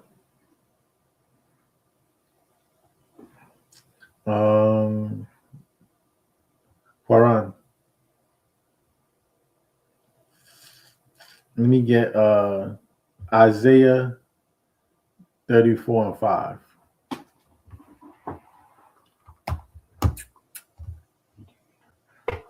All right, this is the book of Isaiah, chapter 34 and verse 5. For my sword shall be bathed in heaven. What the Most High said? My sword shall be bathed in heaven. Bathed. Bathed in heaven. Mm-hmm. Behold, it shall come down upon Idumea and upon the people of my curse to judgment. Right, to what? To judgment. To what?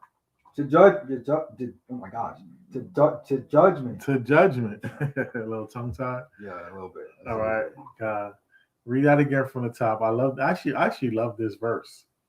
He says, "Sword shall bathe in heaven." Like it seems like one of those. What's that? A movie that just came out, a He-Man sword. Like I have the power. Like and just come down crashing. With a on Esau. Right. Read that again from the top. This is the book of Isaiah, chapter 34 and verse 5. For my sword shall be bathed in heaven. His sword shall be bathed in heaven. Come on. Behold, it shall come down upon Idumea. Shall come down on who? Idumea. Idumea, right? Edom. Right? Esau. Read on. And upon the people of my curse to judgment. To what? To judgment. To judgment, man. Most High is going to judge Esau. Idumea, man. Right? Let's get Ezekiel. Ezekiel 25. Ezekiel 25, let's start at verse 12.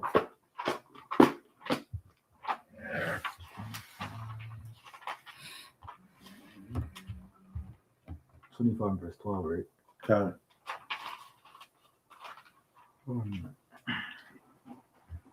This is the book of Ezekiel, chapter 25, verse 12.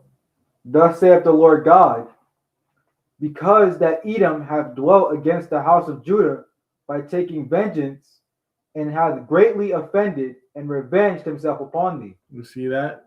For what Edom did, especially to the house of Judah, right? So-called blacks. Blacks is the blacks in the West Indians, right? The Southern Kingdom, the house of Judah, right?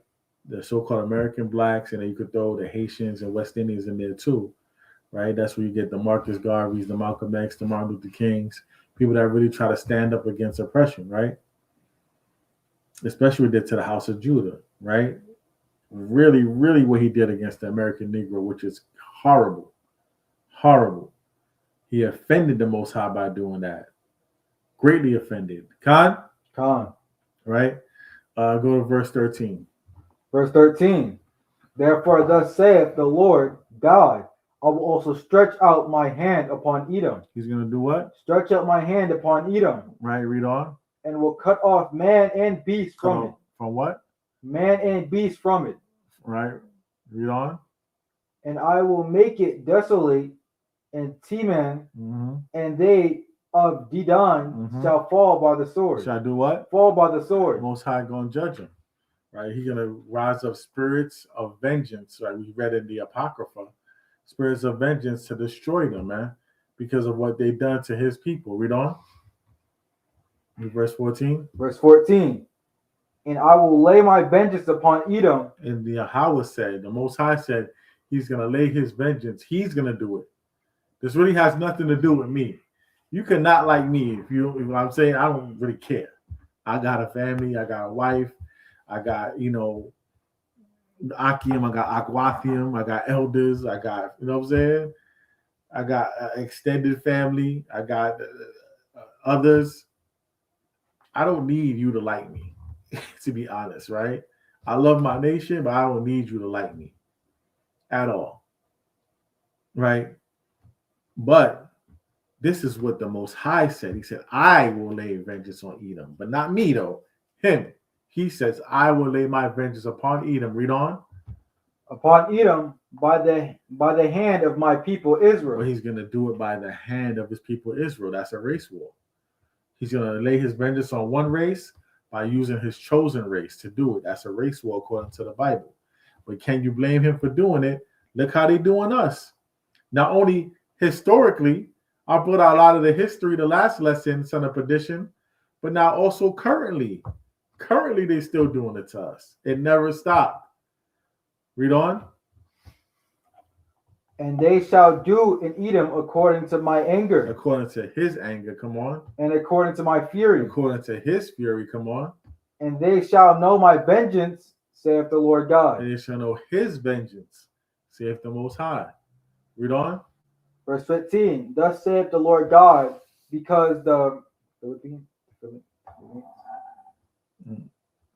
Philistines have dwelt by revenge and have taken vengeance with a despiteful heart. Right, it's talking about the damn Hamites, right? Read on. To destroy it of the old hatred. Right, destroy it of the old hatred, right? You ever heard somebody say, I'm going to go Old Testament on that ass, right? Read on. Read verse 16. Therefore, thus saith the Lord God, behold, I will stretch out my hand upon the Philistines. The Philistines, and I will cut off the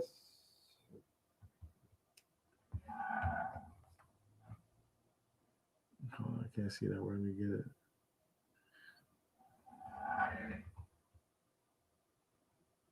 Pronounce it the best you can. Scythians, something. Cherdians. Mm-hmm.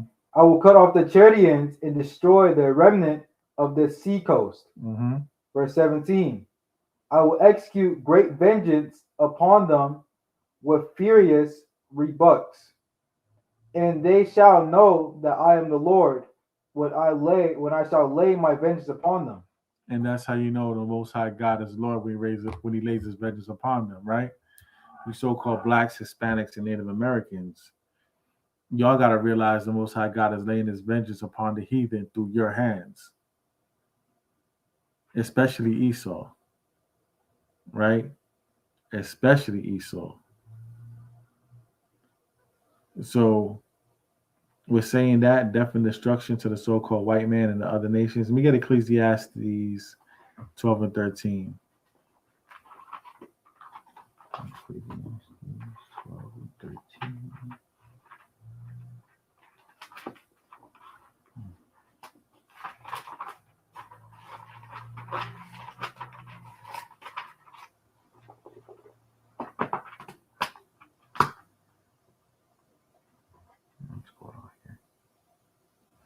Oh, that word you were struggling with, cherethims.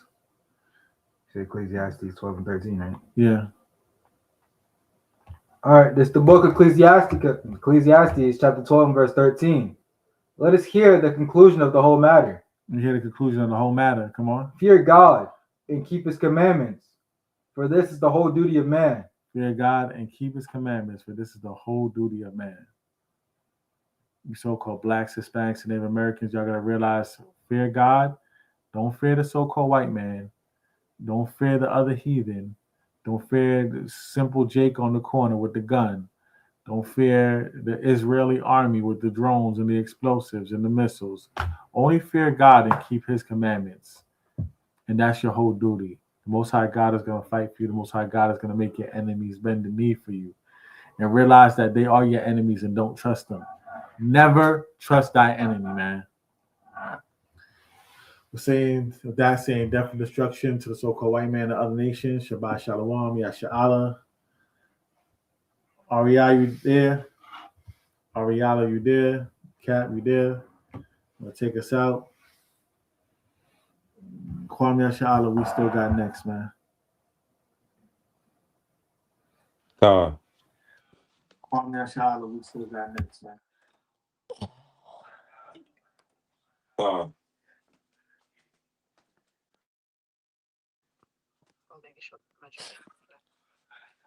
All praise Yahweh Bashim Yahushai, Bashim Hakadash. We're going to close out with the Shemai and the Lord's Prayer.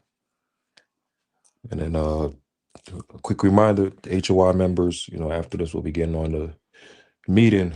So just a quick reminder as well. And also August 11th will be the new moon. And for those that are in New York, August 16th will be the annual HOI cookout. So just a quick reminder. All praise Yahweh Bashim Yahushai, Bashim Hakadash. Shemai Yasharallah. Yahweh Allah Haynawa. Yahweh Ahad.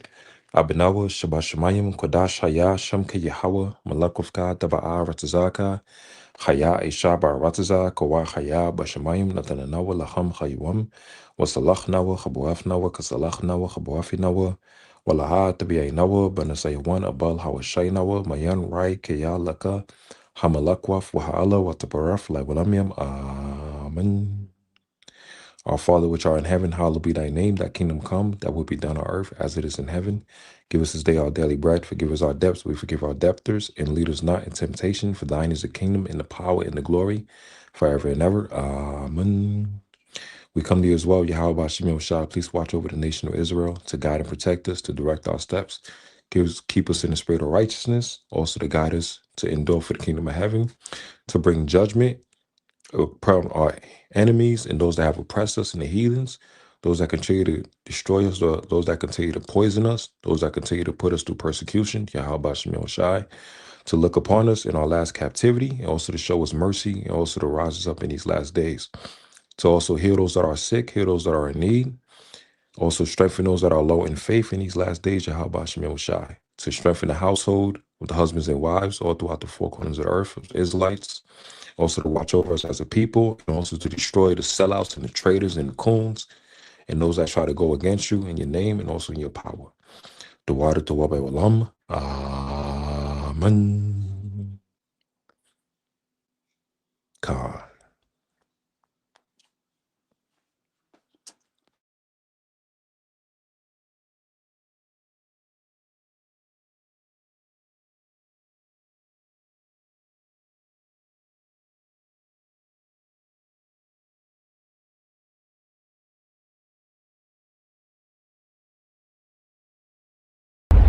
House of Israel. HOI till chariots fly.